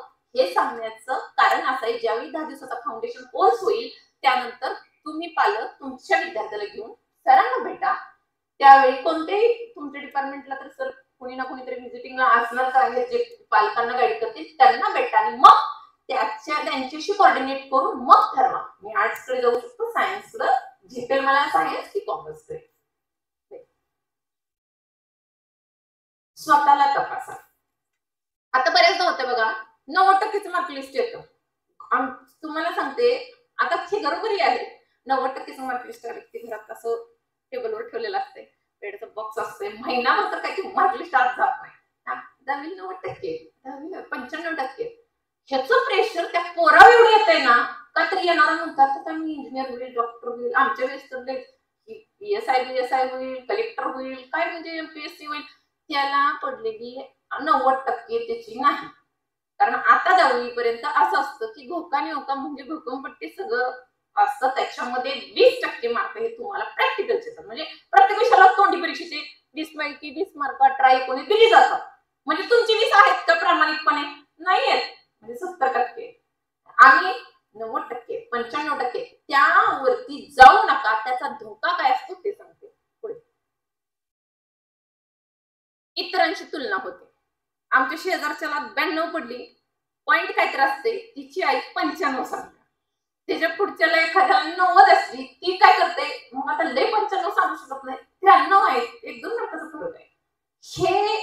ही जी तुलना आहे ना, ही सगळ्यात जास्त हानिकारक ठरते. लक्षात, माझे एवढे आहेत ना, माझ्या हक्काचे एवढेच आहेत, ही तुलना करू नका. किंवा एखाद्या ऍडमिशन घेतलं, मला तिथं घ्यायचंय, मला तेच घ्यायचंय असं नाही. आपली कपॅसिटी, कारण प्रत्येकामध्ये एक युनिक काहीतरी क्वालिटी असते. मी आता उदाहरण म्हणून ते दिलेलं आहे, परंतु तुम्ही फ्रुट्सचं उदाहरण दिलेले इन जनरल, संत्री असो किंवा एखाद्याचा ऍपल आहे, त्याची स्वतःची काहीतरी आयडेंटिटी क्वालिटी आहे ना, स्वतःच काहीतरी क्वालिटी असते. त्याच्यामुळं इतरांशी तुलना करणं बंद करा. हे माझ्याही बाबतीत झालेलं. मी एव्हरेज स्टुडंट होते, फार काय आपलं 90% असलं मार्क लिस्ट कधी आलेलं नाही, खरंच आलेलं नाही, अजून आलेलं नाही. तुम्ही माझ्यापेक्षा खरंच हुशार आहात. दुसरं, माझ्या शेजारी होते ती मार्क चांगली यायची, माझी क्लासमेट पण येते. आणि काय व्हायचं, घरी म्हणायचं बघ त्याच्यात लाईट नाही, बघ तिला किती मार्क आहे. आणि आम्हाला आपल्यात लाईट आहे, आपल्यात सगळं आहे, तरी पण मार्क असेल. मी म्हणायचे ठीक आहे ना, तिच्याकडं लेखन चांगलं आहे, ती चांगल्या पद्धतीने प्रेझेंटेशन करते, माझं हँडरायटिंग खराब, मला बोलायची कला ना, बोलायचा काय उपयोग आहे. आज तीच कला मला आयुष्यात इथपर्यंत घेऊन आहे. म्हणजे तुमच्यात एक काहीतरी आयडेंटिटी असते, ती तुम्हाला पुढे घेऊन जाते. म्हणून हे लक्षात घ्या, तुलना झाली नाही पाहिजे. हे फार महत्वाचं आहे. आईनी, वडिलांनी, इतर नातेवाईकांनी सगळ्यांनी सांगायचं इंजिनिअरिंग कर, फार्मसी कर, मेडिकल कर, हे कर, इथं जा, तिथं जा. हे इतकं असतं, विचारूच नका. आणि त्यातल्या त्यात पुन्हा मग लोक काय म्हणतील, हे मग माझं हे झालंय, मग तुझं तेच झालं पाहिजे, म्हणजे मी डॉक्टर तर तो मुलगा डॉक्टर झाला. हे प्रेशर नको आहे मुलांवरती. हे प्रेशर राहिलं की मग ती सांगतच नाही मला काय व्हायचं. अशी असंख्य मुलं आहेत. आणि आपल्या मला ऍक्च्युली ह्या गोष्टीची खंत वाटते. पुण्यामध्ये जर बघितलं तर आपल्या सदाशिव पेठेमध्ये जी MPSC करणारी, पंचवार्षिक करणारी मुलं दिसतात, त्याच्यामध्ये सातारा, सांगली, कोल्हापूर जिल्ह्यातील मुलांची संख्या जास्त. हे वाईट का वाटतंय, कारण त्यांना माहितच नाही. एका डोक्यात आहे MPSC करायचे, घ्या सायन्स, घ्या कॉमर्स, करा BSc BA BCom, चला MPSCच्या मागे लावा, 4-5 वर्ष करा, नाही जुळलं आहे आपली शेती, मग म्हणायचं मग शेती आपल्याला. परंतु त्या पिरियडमध्ये मला एक काहीतरी आपण म्हणतो व्यवसाय शिक्षण, मला काहीतरी काम धंदा करता आलं पाहिजे, असं शिक्षण घेणं गरजेचं होतं ना, ते राहत नाही. मग एक न ठेवता प्लॅन बी नेहमी आयुष्यात असला पाहिजे. नेक्स्ट, आता CETच्या, आता तुम्ही 10वी पर्यंतच असतं, मी आता म्हटलं तसं तुम्ही अभ्यास करून पाठांतर करून जाता, छान प्रश्न उत्तर लिहिता आणि त्याच्यावर तुम्हाला मार्क्स मिळतात. परंतु तुम्हाला 11वी 12वी नंतर ती थेअरी फक्त पाठ करून उपयोग नाही. बरीच मुलं प्रॅक्टिकली 11वी 12वीला भयंकर बुडवतात. ते मी आवर्जून सांगेन, प्रॅक्टिकलच आयुष्यात बुडवले. थेअरी बरोबर प्रॅक्टिकल पाहिजे. मग प्रॅक्टिकल्स असतील किंवा तुम्ही थेअरी जे अभ्यासता त्याच्या जे MCQ टेस्ट आहेत त्याचा सराव झाल्याशिवाय CET, NEET ह्या ज्या परीक्षा असतात, MPSC पण एक CET परीक्षाच आहे, एंट्रन्स टेस्टच आहे. या सगळ्या परीक्षेच्या तयारीसाठी महत्वाचं असतं प्रॉपर गाईड मिळणं. आणि ती जी परीक्षा असते त्याची तयारी 11वी 12वी मध्ये व्यवस्थित झाली तरच पुढचे प्रवेश होतात. त्यामुळे 11वी आणि 12वी खूप महत्वाची असते. 10वी पर्यंत फक्त आपण म्हणून भूकंपट्टीवरती मार्क्स घेत आलेलो असतो. हे अतिशय महत्वाचं आहे इथं बसलेल्या सगळ्यांसाठी. 11वी वर्ष म्हणजे आमचं एकदम आरामाचं, आम्ही निवांत 10वीतले अभ्यास केलाय. घरातले पण 10वी झाली, पहिला तर मोबाईल, पोरांना गाडी, टॉप टिप मध्ये ड्रेस, कॉलेजला चालले, मुलगी कॉलेजला चालले, हर एक गोष्ट मिळणार. तर परिस्थिती ऍव्हरेज आहे, तरीही त्यांच्या प्रत्येक जण जो तो आपापल्या ऐकतीप्रमाणे मुलाला जे पाहिजे ते देतो. तर आता 11वी 12वी चाललंय, 11वी त्याचं शिक्षणाबद्दल कोणी विचारत नाही. मार्काच्या 10वीत किती पडले, 11वीचं काही विचारत नाही. 12वी नंतर पुन्हा तो प्रश्न येतो, पण तोपर्यंत त्याचं निम्म नुकसान झालेलं असतं. कारण 11वीचं वर्ष अतिशय महत्वाचं आहे. ज्या सीईटी नीट सारख्या ज्या पण परीक्षा असतात किंवा ज्याच्यावरती तुमचं भविष्य घडणार आहे, 11वी 12वी नंतर जे तुमचं ग्रॅज्युएशन होणार आहे, जी तुम्ही डिग्री घेणार आहात, त्याचा बेस 11वीत असतो. 10वी पेक्षा आयुष्यातलं महत्वाचं वर्ष 11वीच आहे. आणि त्यासाठी तुम्हाला म्हटलं तुम्ही फाउंडेशन करा, म्हणजे जेणेकरून तुम्हाला आतापासूनच त्याचं गांभीर्य म्हणजे माहीत झालं पाहिजे. काय होतंय, 10वी झाली, आम्ही निवांत. 11वीचं वर्ष आरामात गेलं. 12वीचे 6 महिन्यात 12वी संपलेली कळत नाही. लगेच नोव्हेंबर डिसेंबर येतो, जानेवारीत तर जेईची परीक्षा, सीईटीचा फॉर्म आला, फेब्रुवारीत बोर्डाची परीक्षा, एप्रिलमध्ये तर आपल्या सीईटीच्या परीक्षा होतात. झालं, रिझल्ट लागतो जूनला. मग आम्हाला ते 18 महिने गेल्यानंतर जाणीव होते की आपल्याला वेळ मिळाला, कारण 12वी फार फास्ट संपते. 7 महिन्यामध्ये अभ्यास करून डिसेंबर पर्यंत प्रिलिम एक्झाम तुमच्या चालू होतात कॉलेजमध्ये घ्यायला. याचा अर्थ तो 4-5 महिन्याचा टाइम कमी मिळतो. म्हणून 11वी जास्त आपल्याला गांभीर्याने घेता आली पाहिजे. हे आता तुमच्या मनामध्ये, मॅडमने आम्हाला 10वी नंतर 11वी का महत्वाची आहे, सीईटी काय असते, फाउंडेशन कोर्स का केला पाहिजे हे सांगितलं, पण अजून आम्हाला कुठे सांगितलंय करिअर काय करायचं. हे तर तुम्हाला सांगणार आहे ना, पण आधी तुमचं माइंडसेट तर तयार झालं पाहिजे. मला पहिला काय केलं पाहिजे, डायरेक्ट जेवणात ताटात बसू शकत नाही आल्यावर. म्हणून तुम्हाला आधी हा बेस सांगितला की फाउंडेशन का महत्वाचं आहे, 11वी किती महत्वाची, शाखा निवड कशी करता आली पाहिजे, आर्ट्स सायन्स कॉमर्स, आणि मग आपण या स्टेजला येतो ज्याच्यामध्ये एक माइंडसेट म्हणतं. मी असं कुठे गेले नाही. एकदा एका मुलाने मला प्रश्न विचारला, मॅडम असं काय करावं, परदेशी नोकरी लागली पाहिजे, पैसे कमवायला वगैरे पाहिजे. काही नंतर म्हणतात, मॅडम मला असं भरपूर शिकायचंय. असे म्हणणाऱ्यांची संख्या फार नगण्य आहे. पटकन झालं पाहिजे, काहीतरी मिळालं पाहिजे. लक्षात द्या, कुठंच करिअरला शॉर्टकट नसतो. हार्डवर्क हे महत्वाचं असतो. परंतु एक लक्षात घ्या, सक्सेस ब्रेकिंग बाउंड्रीज, आपल्या ज्या बाउंड्रीज असतात त्या सगळ्या, यश आपल्या सगळ्या बाउंड्रीजना काय म्हणतो आपण त्याला, काढून टाकतो. याच्यासाठी गरज असते ती कष्टाची. हार्डवर्क केल्याशिवाय होत नाही. परंतु तुमच्या माइंडसेटला 2 गोष्टी आहेत. एक, मी degree education BA BCom BSc हे करून पुढे जाऊ का, मग दुसरीकडे वाटतं की स्पर्धा परीक्षेकडे जाऊ. दुसरं माइंड म्हणते की नाही, मग मी इंजिनिअरिंग करू, मेडिकल करू, 25 ठिकाणी झाले, मग दुसरं त्यात काय करू. ह्या सगळ्या प्रश्नांची उत्तर आता मिळतील तुम्हाला. हे एक ध्यानात घ्या. MPSC हे मी सांगितलं, MPSC, पोलीस भरती, आर्मी, अरे जसं की 8वी 9वी 10वीत गेलं की पहिला गाठीबिटी घ्यायला चालू करतो वेगवेगळ्या अधिकाऱ्यांच्या, मला हे करायचंय. हे ध्यानात घ्या, फर्स्ट जम करिअरची MPSC UPSC नसते. आता सर येऊन गेले, त्यांनी तुम्हाला सांगितलं, त्यांनी पहिल्यांदा इंजिनिअरिंग केलं. मी स्वतः MPSC केली. मी सुद्धा पहिल्यांदा DED केलं. कोणीही तुम्ही अधिकारी बघा, बऱ्यापैकी 99% अधिकारी तुम्हाला आता असे दिसतील ज्यांनी पहिलं एक काहीतरी वेगळं एज्युकेशन घेतलंय, जेणेकरून रोजीरोटीची काहीतरी सोय झाली पाहिजे ना. तिथं नाही अपयश आलं तर काय करायचं पुन्हा भविष्यात. म्हणून नेहमी लक्षात घ्या की फर्स्ट जम करिअरची MPSC नसते. MPSC UPSC देण्यासाठी असं नाहीये तुम्ही BAच केलं पाहिजे, BComच केलं पाहिजे, BScच केलं पाहिजे. तुम्ही इंजिनिअरिंग, फार्मसी, हॉटेल मॅनेजमेंट, त्यानंतर BF असतं, फॉरेन्सिक सायन्स असतं, असे असंख्य पर्याय, कुठलीही एक डिग्री घेऊन पण करू शकता MPSC. कट ऑफ लाईन्स एक लक्षात घ्या, तुम्हाला 12वी मध्ये जसं तुम्ही 10वी झाला की 11वी 12वी नंतर तुम्हाला जे प्रवेश घ्यायचे असतात त्याच्यासाठी काही ज्या परीक्षा आहेत त्याच्यामध्ये काही पात्रता असतात. म्हणजे 12वीला किती मार्क मिळाले पाहिजेत. बरेच विद्यार्थी सीईटीच्या परीक्षांकडे फोकस केला तर 12वीच्या बोर्डाकडे दुर्लक्ष करतात, 12वीच्या बोर्डाकडे लक्ष दिलं की सीईटीकडे दुर्लक्ष होत आहे. दोन्ही गोष्टी महत्वाच्या आहेत. 12वीच्या बोर्डाला चांगल्यात चांगले पर्सेंटेज आले तर वेगवेगळ्या आपणास जसं फॉरेन्सिक सायन्स सारखे प्रवेश आहे, किंवा आता तुम्ही अगदी इंजिनिअरिंगला गेला, मेडिकलला गेला, तर तिथं सुद्धा तुमचे 12वीचे मार्क पण धरतात तुम्हाला इलिजिबल, पात्र होण्यासाठी. त्यामुळे 12वी तितकीच महत्वाची आहे. आणि मग सीईटी आणि नीटचे किंवा इतर परीक्षेचे मार्क्स सुद्धा तेवढेच महत्वाचे असतात.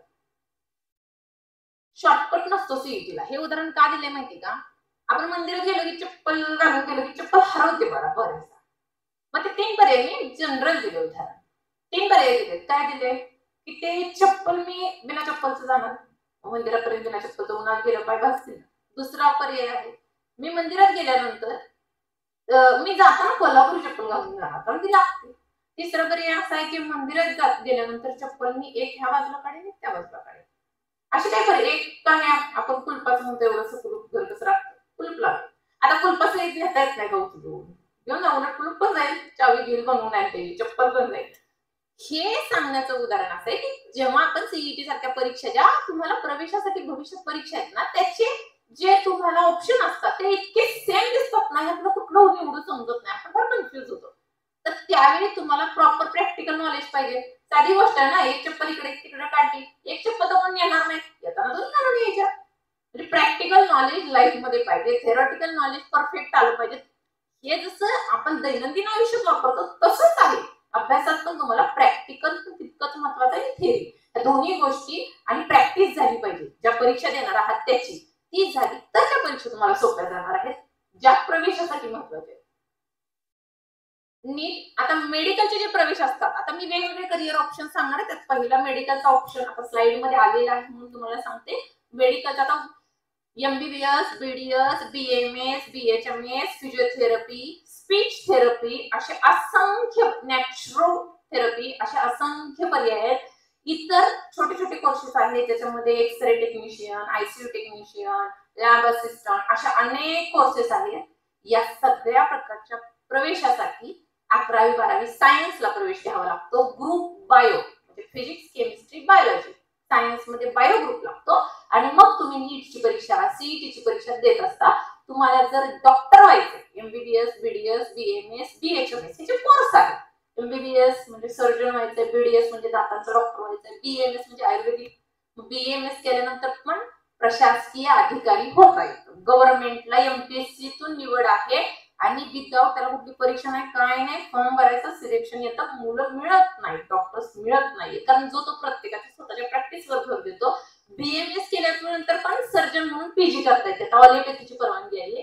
बीएचएमएस म्हणजे होमिओपॅथिक डॉक्टर, त्यांची प्रॅक्टिस चांगली चालते. हे जे कोर्स आहेत, बीएसएलपी म्हणजे एखाद्याला बोलण्याचा प्रॉब्लेम असतो, मतिमंद मुलं असतात, त्यांना स्पीच बोलण्याचा प्रॉब्लेम आहे, त्यांच्यासाठी बीएसएलपी कोर्स असतो. फिजिओथेरपी म्हणजे काय तर आता बघा, हाडा प्रत्येकाच्या घरात एक तरी आहेच, वयस्कर माणसाचं सर्रास हाडं दुखतात, गुडघे दुखतात, पाय दुखतात, मणके दुखतात. आता ऑपरेशनकडे भर देण्यापेक्षा लोक फिजिओथेरपीची ट्रीटमेंट घेतात, ज्याने आपली ट्रीटमेंट चांगली होते. नीटचा फॉर्म जर भरला 11वी 12वी नंतर आणि तुम्हाला अगदी 20 मार्क, 720 मार्काची परीक्षा 20 मार्क मिळाले तरी फिजिओथेरपिस्ट होता येतं. मग त्याचा उपयोग काय? फिजिओथेरपिस्ट डॉक्टर संचित पुण्यामध्ये असतील, बारामतीमध्ये कांबळे डॉक्टर, असे बरेच डॉक्टर आहेत. फिजिओथेरपी इतका छान कोर्स आहे. एका फक्त तुमच्या 1.5 तासाच्या त्या कन्सल्टिंग मध्ये डॉक्टर फक्त 10 मिनिटं तुम्हाला देतात, बाकी त्यांचा स्टाफ जे इन्स्ट्रक्शन दिलेले आहेत ते फॉलो करत असतो. दररोजचे एका पेशंटचे त्यांचे चार्जेस 1000 रुपये असतात. मी म्हणते 400-500 जरी धरले, दररोजचे 10-15 पेशंट आले तरी तो विद्यार्थी म्हणजे जो फिजिओथेरपी करतो त्याला 20 मार्क पडले, आपण त्याचं काय होणार आहे? तो सुद्धा महिन्याला 70-80 हजार ते 1 लाख कमवू शकतो. लक्ष द्या, स्ट्रगल आहे. सुरुवातीला सेटअप बसवायला वेळ लागेल, बरं त्याला काही मोठ्या मशीन मोठं काहीतरी इन्स्टिट्यूट काढायचं असंही नाही. म्हणजे अगदी नगण्य, मी फार खालूनवरती चालली, कारण आपल्या मनात असतं की मला एवढे 700-700 मार्क जमेल, म्हणून तुम्हाला सांगितलं. शिक्षणाला त्या खर्च काढायचाही नाही. एमबीबीएस, बीडीएस, बीएमएस, बीएचएमएस, फिजिओथेरपीला तुम्हाला जर मार्क्स वरती प्रवेश मिळाला तर मुलींना 0 फी आहे, पूर्ण फी माफी आहे. मुलांमध्ये SC, ST, n t 1, 2, 3 B J कॅटेगरीला 0 रुपये फी आहे. फक्त एससीबीसी, मराठा, ईडब्ल्यूएस, ओपन आणि ओबीसीच्या मुलांना 50% फी माफी असते. बाकीच्यांना फ्री मध्ये होते, म्हणजे पैसा अडवा येत नाही. फार मोठ्या मार्कांची मी खालून अगदी कमीत कमी झाली. त्याचबरोबर तुम्हाला जर समजा अगदी 150-200 मार्क पडले तरी बीडीएस होता येते, आता डॉक्टर होता येते. तुम्हाला अगदी 350 पर्यंत आले की बीएमएस होता येते. 150-200 पडले तरी बीएचएमएस ला प्रवेश मिळतोय. आणि तुम्हाला एमबीबीएस ला जायचं असेल तर मात्र 550-600च्या घरात आपल्याला मार्क्स मिळवावे लागतात. याला म्हणतात मेडिकलचे ऍडमिशन. ठीक आहे, पुढे आता याच्यामध्ये जसं आपण म्हणतो, आपण काय म्हणतो, इंजिनिअरिंगचं बेस्ट कॉलेज कुठलं? आपल्या इथं वालचंद, पुण्यात सीओईपी, त्याच मग सीओईपी नंतर पीआयसीटी, नंतर व्हीआयटी, हे जे टॉपचे कॉलेज असतात. तसं मेडिकल मध्ये जे टॉपचे कॉलेज आहेत, ज्या रिसर्च संस्था आहेत त्या आहेत एम्स, पुढे नेक्स्ट स्लाइड, जिपमर, ह्या 2 संस्था आहेत. याचं मेरिट 700 पेक्षा जास्त जातं. आता तुम्ही म्हणा मॅडम एवढं मोठे सांगताय, आपल्या भागातील पर्यंत जेवढे ऍडमिशन केले त्याच्यामध्ये एम्स मध्ये गेलेल्या विद्यार्थ्यांमध्ये जास्तीत जास्त प्रमाण ग्रामीण भागातल्या मुलांचं आहे. तेवढी गुणवत्ता आपल्यामध्ये आहे म्हणून मी मुद्दाम ह्या स्लाइड्स ठेवल्या. आता जसं तुम्ही प्रवेश घेताय कोल्हापूर युनिव्हर्सिटीत 11वी-12वी करणार बरोबर, शिवाजी विद्यापीठामधून. त्याच पद्धतीने मेडिकलचे जेव्हा तुम्ही एज्युकेशन घेता तेव्हा ते नाशिक हेल्थ सायन्स युनिव्हर्सिटीतून घेत असतो आपण. ते माहित पाहिजे आपण एज्युकेशन नेमकं कुठल्या युनिव्हर्सिटीत घेतो. आपल्या राज्याची हेल्थ सायन्स युनिव्हर्सिटी नाशिकची असते.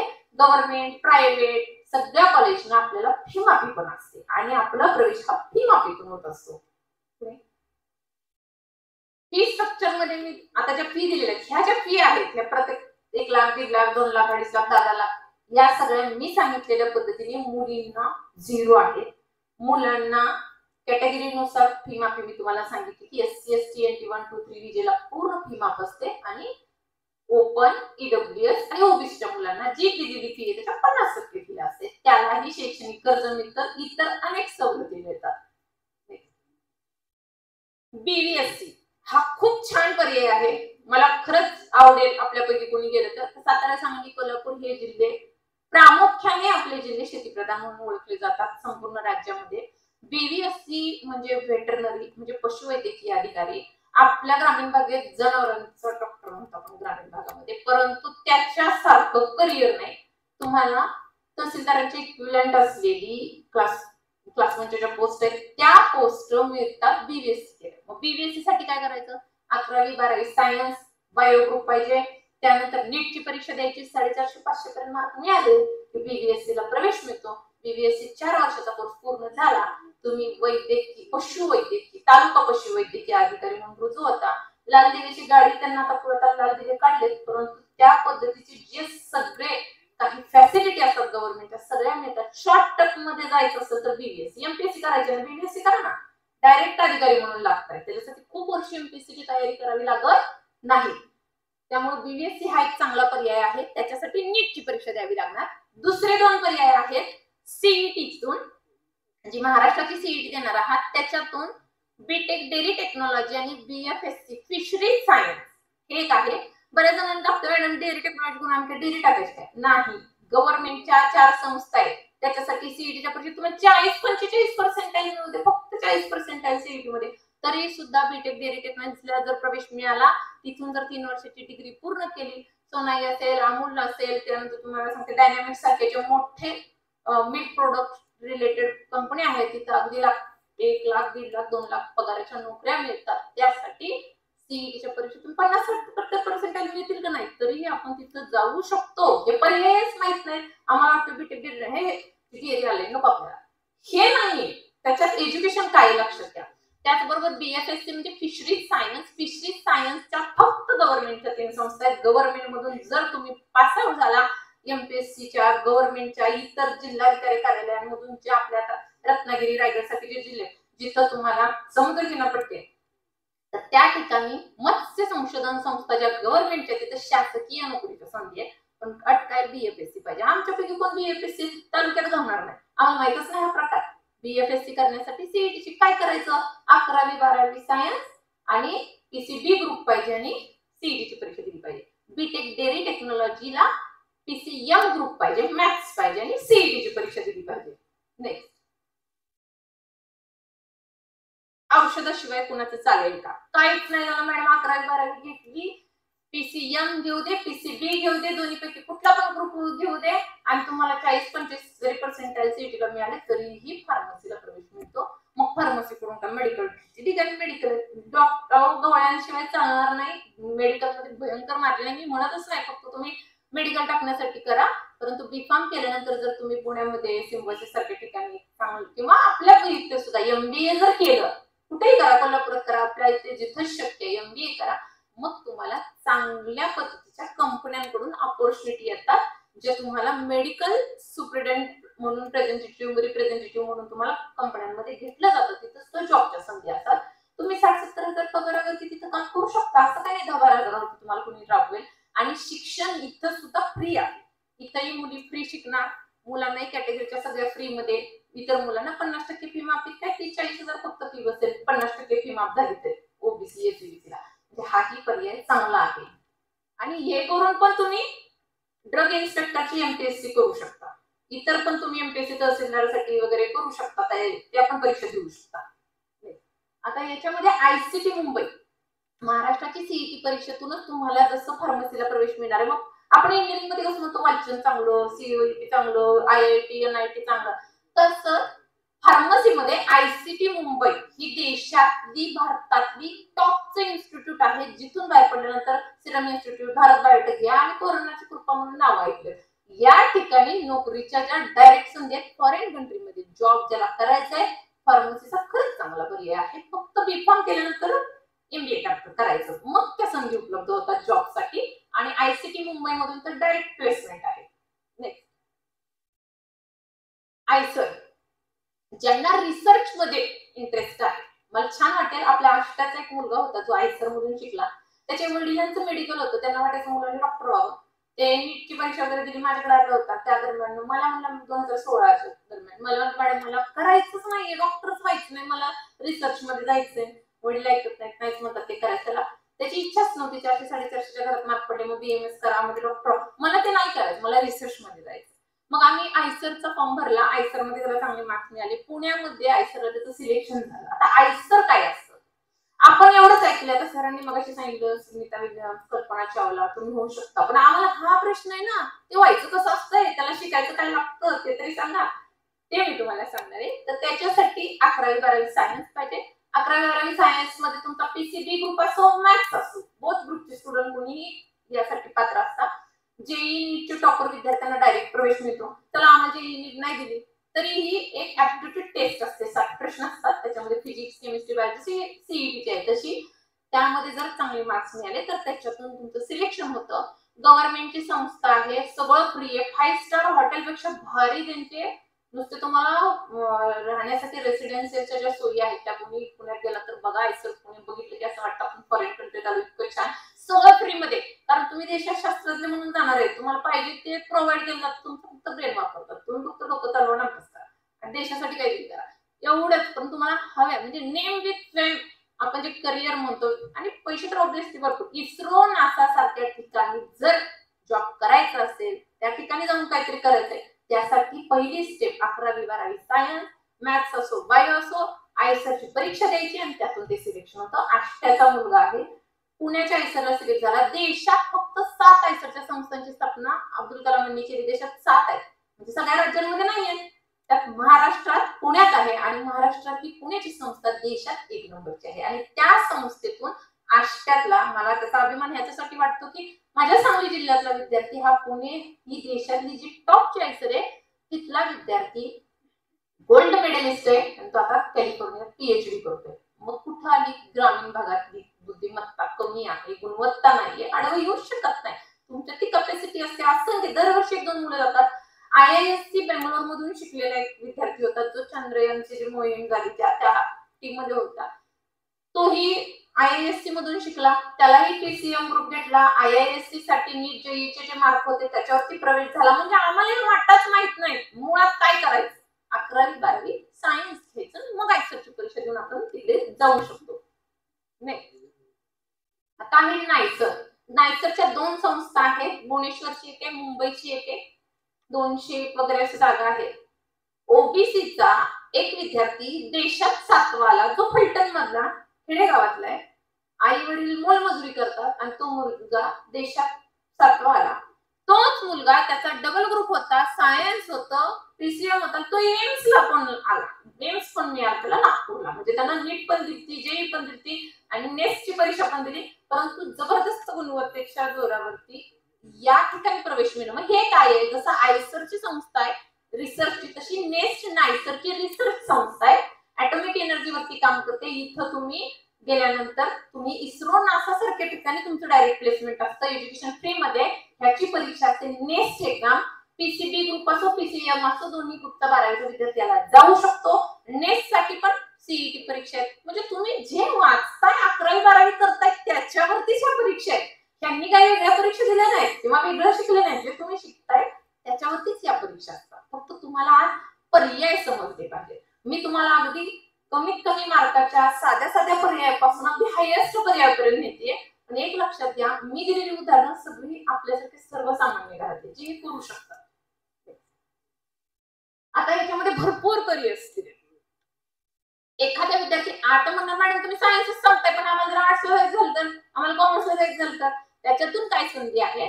लॉ करण्यासाठी आर्ट्स, सायन्स, कॉमर्स अशी काही अट नाही. LLB 12वी नंतर 5 वर्षाचं असतं आणि डिग्री नंतर केलं तर ते 3 वर्षाचं असतं. त्याच्यासाठी पण सीईटीची परीक्षा आहे. जनरल ऍप्टिट्यूड येतं, ग्रामर येतं. तुम्ही जे आपण 8वी 9वी 10वीला बुद्धिमत्तेचे प्रश्न सोडवतो तसे प्रश्न येतात. एक प्रसंग दिलेला असतो, आणि तुम्ही रस्त्यावरून चालला ऍक्सिडेंट झाला तुम्ही काय कराल, तुमची तर्क बुद्धिमत्ता त्याच्यात तपासली जाते. अशा बेसिसवर परीक्षा असते, सोपी असते. 12वी नंतर तुम्ही लॉ करू शकता. मग लॉ केल्यावर भविष्यात काय होणार? ठिकाणी लॉयर आहेत असं नाही. लॉ केल्यानंतर त्याच्यामध्ये वेगवेगळे प्रकार येतात. तुम्ही क्रिमिनल लॉयर व्हायचं का, तुम्ही आपण जसं म्हणतो आता समजा वेगवेगळ्या ज्या मोठ्या कंपन्या आहेत किंवा आता तुम्ही अगदी बारामतीत सुद्धा, पुण्यात सुद्धा किंवा आपल्या सांगलीत सुद्धा ज्या काही कंपन्या असतात ना, कंपन्यांमध्ये ना एक लीगल ऍडवायझर लागतो प्रायव्हेट सेक्टर, जो त्यांना ऍडवाइस करेल तुम्हाला हे करेक्ट आहे, डॉक्युमेंट मध्ये हे करेक्ट आहे, तुम्हाला आपल्याला हे करावं लागेल. त्याला लीगल ऍडवायझरच्या पोस्ट असतात, आता सर्रास ठेवल्या जातात. आम्ही स्वतः आता माझी सेंटर फॉर करिअर काउन्सिलिंग ही संस्था आहे, मी स्वतःच वकील आहे म्हणून, पण मी ज्यांच्याकडे पूर्वी काउन्सिलिंग मध्ये वर्क केलं त्या सरांनी एक लीगल ऍडवायझर आमच्याकडे कामाला ठेवलं. का? आपण कसं तरी लीगल मध्ये अडचणीत आलो पाहिजे, कारण बऱ्याचशा धर्मदाय संस्था असतात, बरंच असतं, त्यामध्ये लीगल ऍडवायझरची पोस्ट असते. त्याला फार प्राधान्य, कारण त्याच्या जीवावर ती चालली नसते दुकान, त्याचं जर काही चुकलं तरी तर सगळं चुकणार आहे ना. याचा अर्थ लीगल ऍडवायझर म्हणून भरपूर ठिकाणी जॉबच्या संधी आहेत. लॉ पण चांगला आहे. मग मात्र मॅडम जमल काय, ते इंग्रजीत नसतंय, लॉ दोन्ही भाषेत करता येतो. मराठी माध्यमातले पण काही कॉलेजेसला करता येतो, इंग्लिशमध्ये पण करता येतो, काही अडचण येत नाही. सहज तुम्ही पास होता. लॉ पण चांगला आहे. परंतु मला वाटतं की आर्ट्स कडून जाऊ शकता, सायन्स कडून किंवा कॉमर्स, तिन्हीपैकी कुठूनही तुम्ही लॉला जाऊ शकता. 5 वर्षाचा आहे, 12वी नंतर केलं. ठीक. पुढे दुसरा अजून याच्यामध्येच आहे, ही स्लाइड असू दे. याच्यामध्ये एखाद्याला मॅडम मला तसं काहीच नको आहे, मला असं ड्रॉइंग, फॅशन, टेक्नॉलॉजी असं इंटरेस्ट आहे, त्याच्यासारखं करिअर नाही. FDDI fashion designing, NIFT national fashion टेक्नॉलॉजीच्या ज्या इन्स्टिट्यूट आहेत तिथं पण अशा सीईटीच्या परीक्षा असतात. त्याला जायला 11वी 12वी करायची, त्यानंतर त्या परीक्षा द्यायच्या. आता जे नॅशनलच्या एक संस्था असतात केंद्र शासनाच्या, तर त्याच्यामध्ये जाण्यासाठी सायन्स लागतं 11वी 12वी. आणि जे महाराष्ट्र शासनाचे कॉलेजेस आहेत त्याला BFA, पुढे स्लाइड आहे, बॅचलर ऑफ फाईन आर्ट्स, याच्यामध्ये जायचं झालं तर तुम्ही सायन्स, आर्ट्स किंवा कॉमर्स कुठल्याही फॅकल्टीतून जाऊ शकता. त्याच्या ज्या सीईटी परीक्षा असतात त्याच्यामध्ये 30 मार्काला तुम्हाला आपलं 20, 25, 30 प्रत्येकाचा पॅटर्न वेगळा. त्या मार्कांना तुम्हाला जनरल नॉलेज असतं, बाकी तुमचं ड्रॉइंग चेक केलं जातं. त्याच्यामध्ये ड्रॉइंगच्या वगैरे असतात, एक्झाम पॅटर्न असतो, तर ते पण तुम्ही करू शकता. खूप छान आहे. त्याच्यात केलं तर अहो साधं आपल्या शूज वरचे लेदरचे किंवा पर्सचे लेदरची डिझाईन करायला सुद्धा प्रॉपर त्यांच्याकडे माणूस लागतो. त्यामुळे त्याही पोस्ट असतात. आज मोठ्या मोठ्या ठिकाणी आता आपण गिरण्या बघतो, भरपूर ठिकाणी आपण हे सगळं बघत असतो की जिथे कपडे तयार, गार्मेंट्सच्या फॅक्टरीज असतात, तिथं जॉब आहेत, 1 लाख रुपये पगार आहेत, कारण डिझाईन त्यांनी करायची आहे ना सगळी. त्यामुळे तेही चांगले व्यावसायिक शिक्षण आहे. मी भरपूर पर्याय तुम्हाला व्यवसायिक शिक्षणाचे सांगते, कारण तुम्हालाही माहिती आहे गव्हर्नमेंट नोकरीची सध्या सिच्युएशन काय आहे. म्हणून प्लॅन ए माझा प्रोफेशनल पाहिजे, त्याच्यामध्ये मला व्यवसाय शिक्षण निवडता आलं पाहिजे. प्लॅन बी मध्ये मी गव्हर्नमेंटच्या परीक्षा देत राहणार आहे, हे लक्षात घ्या. त्यासाठी हा एक पर्याय चांगला होता. त्याचबरोबर मर्चंट नेव्ही मध्ये जायची विद्यार्थ्यांना इच्छा असते. मर्चंट नेव्हीला ऍक्च्युली एक्झाम्स आहेत काही. IMU ची एक्झाम आहे, PCM ग्रुप लागतो, त्यानंतर IMU ची एक्झाम द्यावी लागते. त्यानंतर मर्चंट नेव्हीच्या मात्र गव्हर्नमेंटच्या संस्था, प्रायव्हेटच्या संस्था ज्या असतात तिथं मात्र भरपूर फी वगैरे भरावी लागते, कारण त्याच्यामध्ये कसं होतं की त्यांचं पूर्ण प्रॅक्टिकलच असतं, ते समुद्रात असतं, त्यामुळे त्यांचे खर्च खूप असतात. त्यामुळे गव्हर्नमेंट एवढं अनुदान देत नाही, थोडंफार देतं, तिथं खर्च असतो. परंतु IMU एक्झाम जर दिली, या चांगल्या संस्थांमध्ये प्रवेश मिळाला आणि जर त्यात गेलो तर करिअर चांगलं आहे, मग त्याच्यातून पैसा मिळतो. पण फॅमिलीयर लाईफ राहत नाही, कारण जो विद्यार्थी मर्चंट नेव्ही जातो तो 6-6 महिने त्या जागातच असतो. त्यांना एक मुलं असतात की जरा नको म्हणतात की असलं काहीतरी दुसरं काहीतरी किंवा आम्ही कोणाकडे बघायचं. त्यामुळे हाही पर्याय आहे, पण माहीत असावं. बऱ्याच जणांचा फोन येतो मॅडम मर्चंट नेव्हीत काय असतं. हे काही करिअरचे पर्याय आहेत, पुढे आणखीन येणार आहे. Hotel management, arts, commerce, science तिन्ही फॅकल्टीचा विद्यार्थी हॉटेल मॅनेजमेंटला महाराष्ट्रात ऍडमिशन घेऊ शकतो. हॉटेल मॅनेजमेंटची पण सीईटीची परीक्षा आहे, म्हणजे हेच तुम्हाला करायचं आहे. त्यातही अशीच परीक्षा देणार तुम्ही 11वी 12वी, सायन्स करा, आर्ट्स करा, कॉमर्स करा, तुम्ही देऊ शकता. हॉटेल मॅनेजमेंटचे 2 प्रकार आहेत. नॅशनल हॉटेल मॅनेजमेंटची जेईची परीक्षा असते, त्याच्यासाठी पीसीएम ग्रुप आणि सायन्स पाहिजे. पण महाराष्ट्रातले जे राज्यस्तरीय हॉटेल मॅनेजमेंटचे ऍडमिशन आहे त्याच्यासाठी आर्ट्स, कॉमर्स, सायन्सचा विद्यार्थी जाऊ शकतो. हॉटेल मॅनेजमेंट केल्यावर गेले डोक्यात आहे की वेटरचं काम करायला लागतं, असं काही नाहीये. पुणे मुंबईत आज मोठ्या मोठ्या ठिकाणी चांगले मोठे रिसॉर्ट्स असतात, टुरिझम स्टेट आहे गोवा अशा ठिकाणी असेल, बेंगलोर सारख्या ठिकाणी. आता मुलांना आपण कुठे नोकरीला पाठवायला तयार असतो, तर त्या ठिकाणी चांगल्या पेमेंटच्या जॉब आहेत आणि वेटर म्हणून काम करावं लागत नाही. त्याच्यामध्ये हॉस्पिटॅलिटी, केटरिंग असे खूप पर्याय आहेत. आणि सुदैवाने एखाद्या चांगलं केटरिंग मध्ये मास्टर चांगलं मिळालं, त्याला चांगलं जमलं, तर त्या विद्यार्थ्यांना इंडियन एअरलाइन्स मध्ये सुद्धा जॉब आहेत. म्हणजे एअर होस्टेस झाल्यावर एअरलाईन मध्ये जाता येतंय, पायलट झाल्यावर जाता येतंय असं नाही, हॉटेल मॅनेजमेंट करून जाता येतं, हेही लक्षात. नेक्स्ट, एखाद्याला 11वी 12वी सायन्स केलं, मग वाटलं आता मला डिप्लोमा करायचा इंजिनिअरिंगचा, मला सीईटीला मार्क कमी किंवा मला पाहिजे असं कॉलेज मिळत नाही, तर डायरेक्ट सेकंड इयरला डिप्लोमाला इंजिनिअरिंगला प्रवेश घेता येतो. फार्मसीला पण डायरेक्ट सेकंड इयरला प्रवेश घेता येतो 12वी सायन्स नंतर. पुढे जेईची परीक्षा, पीसीएम ग्रुप असलेल्या विद्यार्थ्यांना इंजिनिअरिंगला जाण्यासाठी 2 परीक्षा आहेत. तशा खूप परीक्षा आहेत, पण महत्वाच्या ज्या 2 आहेत त्याच्यात जेईची असते. आयआयटी, एनआयटी, ट्रिपल आयटीच्या ऍडमिशन साठी ज्या मोठ्या संस्था आहेत इंजिनिअरिंगच्या, त्याच्या प्रवेशासाठी तुम्हाला जेई मेन, जेई ऍडव्हान्स या परीक्षा द्याव्या लागतात. आणि दुसरी असते ती असते आपली महाराष्ट्राची सीईटी, त्याच्या मार्क्स वरती आपले महाराष्ट्राचे ऍडमिशन होत असतात. चांगल्यात चांगला स्कोर जर एखाद्याला 90, 92, 95% स्कोर आला आणि तो ओपन मधून वगैरे असला, त्याला काय होतं आयआयटी, एनआयटीला प्रवेश मिळत नाही. मग आपल्याला वाटतं आता काय उपयोग नाही, आपल्याला हे माहित नाही. आणि आज काही नावही तुम्ही नवीन ऐका, धीरूभाई अंबानी, पंडित दीनदयाळ, काय मोठ्या संस्था आहेत, काय युनिव्हर्सिटी आहेत, कसला पैसा लागत असेल, किती त्याला टॅलेंट लागत असेल, असं काही नाही. 90-95% पर्यंत मार्क्स मिळाले ते ऍव्हरेज मिळू शकतात. बऱ्याच भरपूर मुलांना त्या दरम्यान मिळतात. जेई जर तेवढे मिळाले तर पीडीपीयू, डीआयएसटी प्रवेश मध्ये 1 लाख रुपयाची फी आहे, त्याच्यातही काही फी माफीचे तुम्हाला तिथेही काही स्कॉलरशिप मिळतात. आणि तुम्ही जर त्या अंबानी ग्रुप ऑफ इंडस्ट्री मधून जर शिकताय, प्लेसमेंट तर 100% आहे. म्हणजे आपण म्हणतो ना सगळ्यात चमच्यात घेऊन बाहेर पडतोय, एवढं क्वालिटी एज्युकेशन आहे. फक्त आम्हाला माहित नाही जायचं कसं. 11वी 12वी सायन्स, पीसीएम ग्रुप आणि जेईची परीक्षेच्या मार्कांवरती पंडित दीनदयाळ आणि धीरूभाई अंबानीचे प्रवेश होतात, हे माहित पाहिजे. नेक्स्ट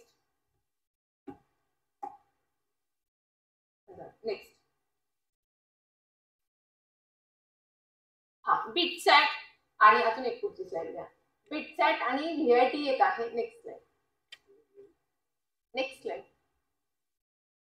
व्हीआयटी ह्या पण इंजिनिअरिंग साठीच्या परीक्षा आहेत, जे तुम्ही आता इतर परीक्षेचा मी ज्या सांगितले तुम्हाला, तुम्ही जसं जेई किंवा सीईटी देणार आहात, तो जो अभ्यास आहे त्याच अभ्यासावरती आपण परीक्षा देऊ शकतो. हे पण इंजिनिअरिंगचे टॉपचे कॉलेजेस आहेत. नेक्स्ट, आयबीबी, बायो इन्फॉर्मेटिक बायोटेक्नॉलॉजी, 11वी 12वी सायन्स मध्ये पीसीबी ग्रुप असो, पीसीएम ग्रुप असो, घरी बसून आयबीबीची सीईटीची परीक्षा मोबाईलवर पण देता येते. पुणे युनिव्हर्सिटीत हा कोर्स आहे. 30च विद्यार्थी निवडले जातात आणि 100% प्लेसमेंट इथून होतं. हाही एक ऑप्शन चांगला आहे बायोटेक्नॉलॉजी करण्यासाठी. नेक्स्ट, फॉरेन्सिक सायन्स, ह्याला कुठलीही सीईटी नाही. 12वीला सायन्स, पीसीएम ग्रुप असो, पीसीबी ग्रुप असो, तुम्हाला 12वीला 75 ते 80% मार्क्स मिळाले की फॉरेन्सिक सायन्सचा प्रवेश मिळतो. ज्यांना सीआयडी, सीबीआय नार्कोटिक्स डिपार्टमेंटला अधिकारी म्हणून काम करायचं, त्यांना पहिला फॉरेन्सिक सायन्स करावं लागतं. म्हणजे 11वी 12वी सायन्स, त्यानंतर फॉरेन्सिक सायन्स 3 वर्ष, आणि मग तुम्ही एमपीएससी थ्रू फॉरेन्सिक आपण इन्व्हेस्टिगेशन डिपार्टमेंटला अधिकारी म्हणून जाऊ शकतो. बीबीए, बीसीए सारखे कोर्सेस आहेत. आर्ट्स, कॉमर्स, सायन्स विद्यार्थी त्याच्यासाठी सीईटी परीक्षा आहे, ती देऊन बीबीए, बीसीए सारख्या कोर्सेसला प्रवेश घेऊ शकतो. फाईन आर्ट्स, मगाशी मी सांगितलं तसं, महाराष्ट्रामधून जर फाईन आर्ट्सला जायचं असेल तर बीएफए फाईन आर्ट्सला आर्ट्स, कॉमर्स, सायन्स तिन्ही स्ट्रीमचा विद्यार्थी जाऊ शकतो. नेक्स्ट, पॉझिटिव्ह ऍटिट्यूड ठेवा आयुष्यामध्ये, याच्या संदर्भात पुढे सांगणार आहे. नेक्स्ट, आर्किटेक्चर, नाटाची परीक्षा देऊन आर्किटेक्चर साठी प्रवेश घेता येतो. आर्किटेक्चरचा प्रवेशासाठी पण पीसीएम ग्रुप आणि सायन्स पाहिजे. ऍग्रिकल्चर लक्षात घ्या, हा सगळ्यात महत्वाचा मुद्दा आहे. ऍग्री रिलेटेड काय काय कोर्सेस असतात. तुम्हाला शुगर टेक्नॉलॉजीचा एक कोर्स आहे, तो केल्यानंतर शुगर फॅक्टरीमध्ये तुम्हाला 1-1.5 लाख पेमेंटच्या सुद्धा नोकरीच्या संधी आहेत. पण शुगर टेस्टिंगचा डिप्लोमा असतो 12वी सायन्स नंतर, तो करावा लागतो. त्याचबरोबर ऍग्री इंजिनिअरिंग पण असतं आणि रेग्युलर जे तुम्ही बीएससी ऍग्री करता तो पण कोर्स आहे. त्याच्यासाठी पण सीईटी असतं. कार्गो एव्हिएशन म्हणजे पायलट ट्रेनिंग, यासाठी कुठलीही गव्हर्नमेंटची संस्था नसते, प्रायव्हेट सेक्टरला ह्याचे ऍडमिशन होतात. त्याच्यामध्ये भरपूर फीच असतं, त्याच्यामुळे तिकडे मुलं जास्त जात नाहीत, कारण ज्याची कॅपॅसिटी तो ते पैसे ते खर्च करू शकतो. परंतु तिथं भयंकर ते अवघडही आहे, कारण पीसीएम ग्रुप पाहिजे, सायन्स पाहिजे. कार्गो एव्हिएशन म्हणजे पायलट व्हायचंय म्हणजे नंतर त्याचे जो पासिंगचा रेट असतो तो 4-5 वर्ष जातात पासिंग होण्यामध्ये. त्यामुळे ते थोडंसं मुलांना हार्ड जातं. छत्रपती मी तुम्हाला हे मगाशी सांगितलं, फी माफी कुणाकुणाला होऊ शकते. कॅटेगरी मुलींना पूर्ण फी माफी, कॅटेगरीनुसार पूर्ण फी माफी, आणि ओपन, मराठा, ईडब्ल्यूएस विद्यार्थ्यांना छत्रपती शाहू महाराज शिष्यवृत्ती योजनेअंतर्गत 50% फी माफ असते पुढच्या सगळ्या डिग्री एज्युकेशनला. नेक्स्ट सेल्फ कंट्रोल ठेवा, स्वतःवर थोडंसं नियंत्रण ठेवता आलं पाहिजे. नेक्स्ट हे कशासाठी, तर व्हॉट्सअप आणि फेसबुकसाठी. मग सरांनी आपण व्हॉट्सअप फेसबुक उघडलं की अर्धा पाऊण तास आपला त्याच्यामध्ये जातो, तो टाइम वेस्ट नाही केला पाहिजे. टाइम स्टोअर करू शकत नाही, हे जनरल स्लाइड ठेवलेले असतात एंडिंगला तुम्हाला काही गोष्टी सांगण्यासाठी. आणि लास्ट स्लाइड, ही स्लाइड महत्वाची आहे. छत्रपती शिवाजी महाराज जेव्हा त्यांच्या सिंहासनाकडे चाललेले, 32 मन सोन्याचं सिंहासन होतं, आणि जेव्हा त्यांचा राज्याभिषेक होता, ते जात असताना त्यांच्या डोळ्यातून अश्रू येत होते. आऊसाहेब म्हणाले, का शिवबा का रडताय, तुमच्या डोळ्यातून अश्रू येत आहेत, तुम्हाला या गोष्टीचा आनंद नाही का, आज तुम्ही राजे झालात, आज तुम्ही छत्रपती झालात, त्या रयतेचे स्वराज्याचे छत्रपती झालात, का डोळ्यात पाणी. त्यावेळी शिवबा जे बोलले होते ते अतिशय महत्वाचं वाटते, ते मला तुम्हाला जाताना आवर्जून सांगायचं होतं. ते म्हणाले होते की मी आज या फुलांवरून चाललोय, त्या सिंहासनाकडे चाललोय, परंतु हे सिंहासन तयार होण्यापाठीमाग माझ्या असंख्य मावळ्यांच्या पराक्रमाची आणि रक्तरंजित इतिहासाची जी साक्ष आहे ना, ती मला तिथपर्यंत जाताना मला त्या वेदना होत आहेत, आणि मी या रयतेसाठी तिथपर्यंत जावं म्हणून जे दिलेलं बलिदान आहे ना, ते मला खूप इथपर्यंत जाण्यासाठी यांनी जे माझ्यासाठी केले ते मी कधीच विसरू शकत नाही. हे का सांगतेय, इथं उपस्थित असलेले सगळे प्राचार्य, आमचे सर असतील, शिक्षक स्टाफ असेल, टेक्निकल नॉन टेक्निकल स्टाफ असेल, किंवा याच्याही पेक्षा महत्वाचं तुमच्या विद्यार्थ्यांसोबत आलेले तुमचे पालक, इथं मला विद्यार्थ्यांपेक्षा जास्त पालक दिसत आहेत. या पालकांसाठी मी हे का सांगितलंय, ह्या मुलांनी एक गोष्ट नेहमी लक्षात ठेवा, आपण आयुष्यात कितीही मोठे व्हा, पण एक गोष्ट हृदयात नेहमी ठेवा की ही असंख्य माणसं जेव्हा आपल्या आयुष्यात आली आणि त्यांनी एक टर्निंग पॉइंट दिला, तेव्हा आपण इथपर्यंत आलो. कितीही आयुष्यात मोठे व्हा, पण ती कृतज्ञता कधीही सोडू नका. त्या ठिकाणी नतमस्तक व्हायला नेहमी शिका, कारण तीच जे तुम्ही तुमच्यामध्ये नतमस्तक होण्याची जी कृतज्ञता आहे ना, तीच तुम्हाला आयुष्यामध्ये खूप पुढे घेऊन जाईल. इथं येऊन बोलत असताना मला खरं जे मी तुम्हाला उदाहरण दिलं ते माझ्या आयुष्यात मला पण लागू पडलं, की तुमच्यापर्यंत पोहोचवण्याचा मार्ग सुद्धा सर आपल्या संस्थेच्या माध्यमातून पहिल्यांदा स्टेज मिळाल्यानंतर सुरू झालेला. आणि आज शेवट मी त्याच गोष्टींनी यासाठी केला की हे कधीही विसरू नका की आज आई वडील काय करतात आपल्यासाठी. एक एक दिवस तुमचा जेव्हा तुम्ही टाइम वेस्ट जातो ना मोबाईल इकडे तिकडे, त्यावेळी ही गोष्ट नेहमी मनात ठेवा की आज दिवसभर माझ्या आईने माझ्या वडिलांनी काय कष्ट घेतलेत आणि मग मी इथपर्यंत पोहोचलोय. हे ज्या दिवशीची जाणीव होईल ना, तुमच्या हातातून यश कोणी छिरावून घेऊ शकत नाही. जाताना एवढंच सांगेल, पंछी बनकर अगर उड़ना है आसमान, छूना है आसमान, पंछी बनकर अगर छूना है आसमान, तो एक बात हमेशा याद रखना, मेहनत जमकर करनी पड़ेगी, मेहनत हमेशा जमकर करनी पड़ेगी. ना कोई सुख में साथ देगा, ना कोई दुःख में साथ देगा. कुठलेही आनंद असो, अनेकांना त्या आनंदाला दुःखाला सामोरं स्वतःला एकट्याला जायचं असतं. आकाशात जर स्वतःला एक फिनिक्स बनवून उडायचं असेल तर कष्ट मेहनत याशिवाय काहीच पर्याय नाही. तिथं शॉर्टकट नाही. धन्यवाद आणि बेस्ट ऑफ लक.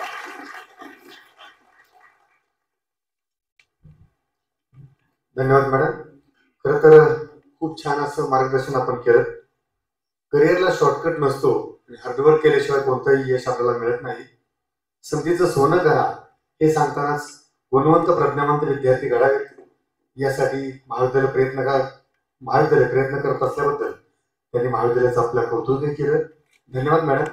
यानंतर गुणवत्ताधारक विद्यार्थी घडवण्याचं ध्येय बाळगणारे स्वामी विवेकानंद शिक्षण संस्थेचे अर्थसचिव आणि पद्मभूषण डॉक्टर वसंतराव दादा पाटील महाविद्यालयाचे सन्माननीय प्राचार्य डॉक्टर मिलिंद हुजरे साहेबांना मी विनंती करतो, आपण अध्यक्ष भाषणातून विद्यार्थ्यांना मार्गदर्शन करावं. धन्यवाद. ॲडव्होकेट सारिका पाटील, अतिशय उत्कृष्ट मार्गदर्शन आपण विद्यार्थ्यांना आमच्या केलं. ज्ञान, विज्ञान आणि सुसंस्कार यासाठी शिक्षण प्रसार हे ध्येय उराशी बाळगून शिक्षण महर्षी परमपूज्य डॉक्टर बापूजी साळुंखे यांनी तो ज्ञान यज्ञ तेवत ठेवला. त्याच्या माध्यमातून पद्मभूषण डॉक्टर वसंतराव दादा पाटील महाविद्यालय तासगाव एक महत्वाचं पाऊल टाकत आहे. त्याचाच एक भाग म्हणून आज तासगाव तालुक्यातील पालक आणि विद्यार्थ्यांसाठी 10वी आणि 12वी नंतर करिअरच्या संधी कोणत्या आहेत या विषयावर मार्गदर्शन आपण आयोजित केलेलं आहे. त्यातली मार्गदर्शिका करिअर काउन्सिलर आणि आमच्याच विद्यार्थिनी ॲडव्होकेट सारिका पाटील यांनी उत्कृष्ट मार्गदर्शन केलं. महाविद्यालयाच्या वतीने मी त्यांना धन्यवाद देतो. व्यासपीठावर माझ्या समवेत आहेत माझे सर्व सहकारी, विज्ञान विभाग प्रमुख PD पाटील सर, ज्युनियर विभाग प्रमुख SD Patil sir, Bagal sir आहेत, सुतार मॅडम आहेत, माझे सर्व सहकारी इथं ज्यांनी हा कार्यक्रम घडवून आणण्यासाठी अविरत परिश्रम घेतले, त्यांना मी सर्वांना धन्यवाद देतो. या कार्यक्रमासाठी तालुक्यातून जे पालक आणि विद्यार्थी उपस्थित राहिले त्यांना सुद्धा धन्यवाद देतो. पद्मभूषण डॉक्टर वसंतराव दादा पाटील महाविद्यालय एक नवीन भरारी घेऊन समाजापुढे येत आहे. महाविद्यालयानं सामान्य विद्यार्थ्यांसाठी CETचं मार्गदर्शन केंद्र सुरू केलेलं आहे. या मार्गदर्शनाचा लाभ जास्तीत जास्त विद्यार्थ्यांनी घ्यावा. त्याचबरोबर विद्यार्थ्यांसाठी 10वीची परीक्षा झाल्यानंतर एक फाउंडेशन कोर्स आम्ही देतोय, तो अत्यंत महत्वाचा आहे. सारिका पाटील मॅडम यांनी त्या फाउंडेशन कोर्सचं महत्व इथं सांगितलेलं आहे. खूप महत्वाचं पाऊल आहे. त्यासाठी माझ्या सर्व सहकाऱ्यांनी, विशेषतः प्रभाकर पाटील सर जे गणित विभागाचे प्रमुख आहेत, त्यांचे सर्व सहकारी आणि परिश्रम घेतले. मी त्यांना सर्वांना धन्यवाद देतो. मी फारसा वेळ घेत नाही. जीवनामध्ये यशस्वी होण्यासाठी मार्गदर्शनाची गरज असते, त्याचाच एक भाग म्हणून आणि एक सामाजिक बांधिलकी म्हणून आणि बापूजींनी जी आम्हाला शिकवण दिलेली आहे की ज्ञान, विज्ञान आणि सुसंस्कार, त्याचा एक भाग म्हणून या कार्यक्रमाचं आयोजन करण्यात आलं. या कार्यक्रमासाठी जे पालक आणि विद्यार्थी इथे उपस्थित राहिले त्यांना मनापासून धन्यवाद देतो आणि त्यांना शुभेच्छा देतो. धन्यवाद. धन्यवाद साहेब. यानंतर या कार्यक्रमाचा गोडशेवट आभार व्यक्त करण्यासाठी मी निमंत्रित करतो गणितशास्त्र विभाग प्रमुख प्राध्यापक प्रभाकर पाटील सर यांना.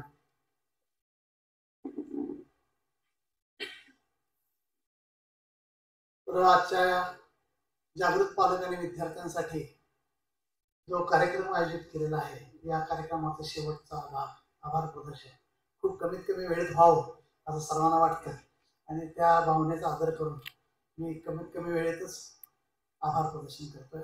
आज आपल्या कार्यक्रमासाठी ज्यांनी भावपूर्ण आणि प्रोफेशनल पद्धतीने भान ठेवून आपल्या सर्वांना एक अत्यंत जबरदस्त मार्गदर्शन केलं, त्या सारिका पाटील यांचं मी आपल्या महाविद्यालयाच्या वतीनं आभार मानतो.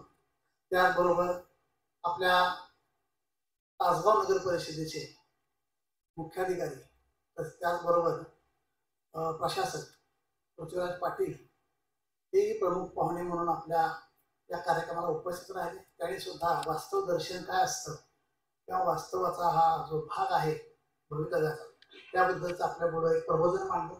त्यांचंही महाविद्यालयाच्या वतीने मी आभार मानतो.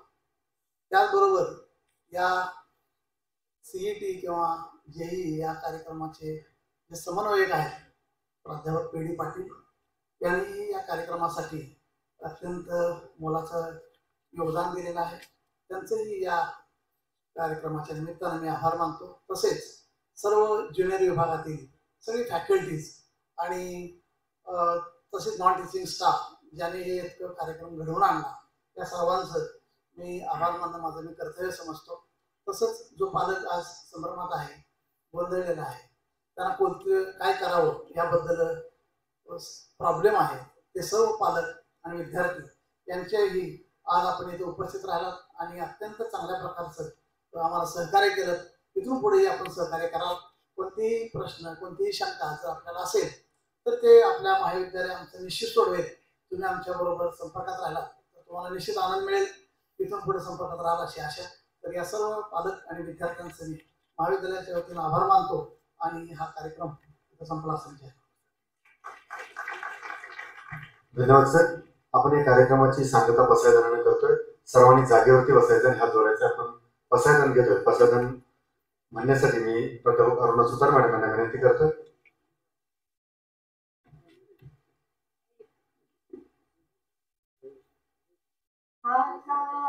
विश्वात्मके देवे येणे वाक्यातले तोषावे तोषोनी मज गावे पसाय गाणे जे खळांची व्यंकटी सांडो तया सत्कर्मी रती वाढो भूता परस्परे जडो मैत्र जीवांची दुरितांचे तिमिरता विश्वास धर्म सोने पाहो जो जीवांची तो ते लाहो प्राणी जात वर्षत सकळ मंगळी ईश्वर निष्ठांची मांदियाळी अनवरत भूमंडळी भेट तू या भूता चला कल्पतरूंचे आर्व चेतना चिंतामणींचे गाव बोलते जे अर्णव पियुषांचे चंद्रमेचे अलांछन मातंड जे तापहीन ते सर्वाही सदा सज्जन सोय रे हो तू किंबहुना सर्व सुखी पूर्ण होनी तिन्ही लोकी भजी जो आदि पुरुषी अखंडित आणि ग्रंथोपजीविये विशेषी लोकीये दृष्टादृष्ट विजये होवावे एथ म्हणे श्री विश्वेश्वरा हा होईल दान पसा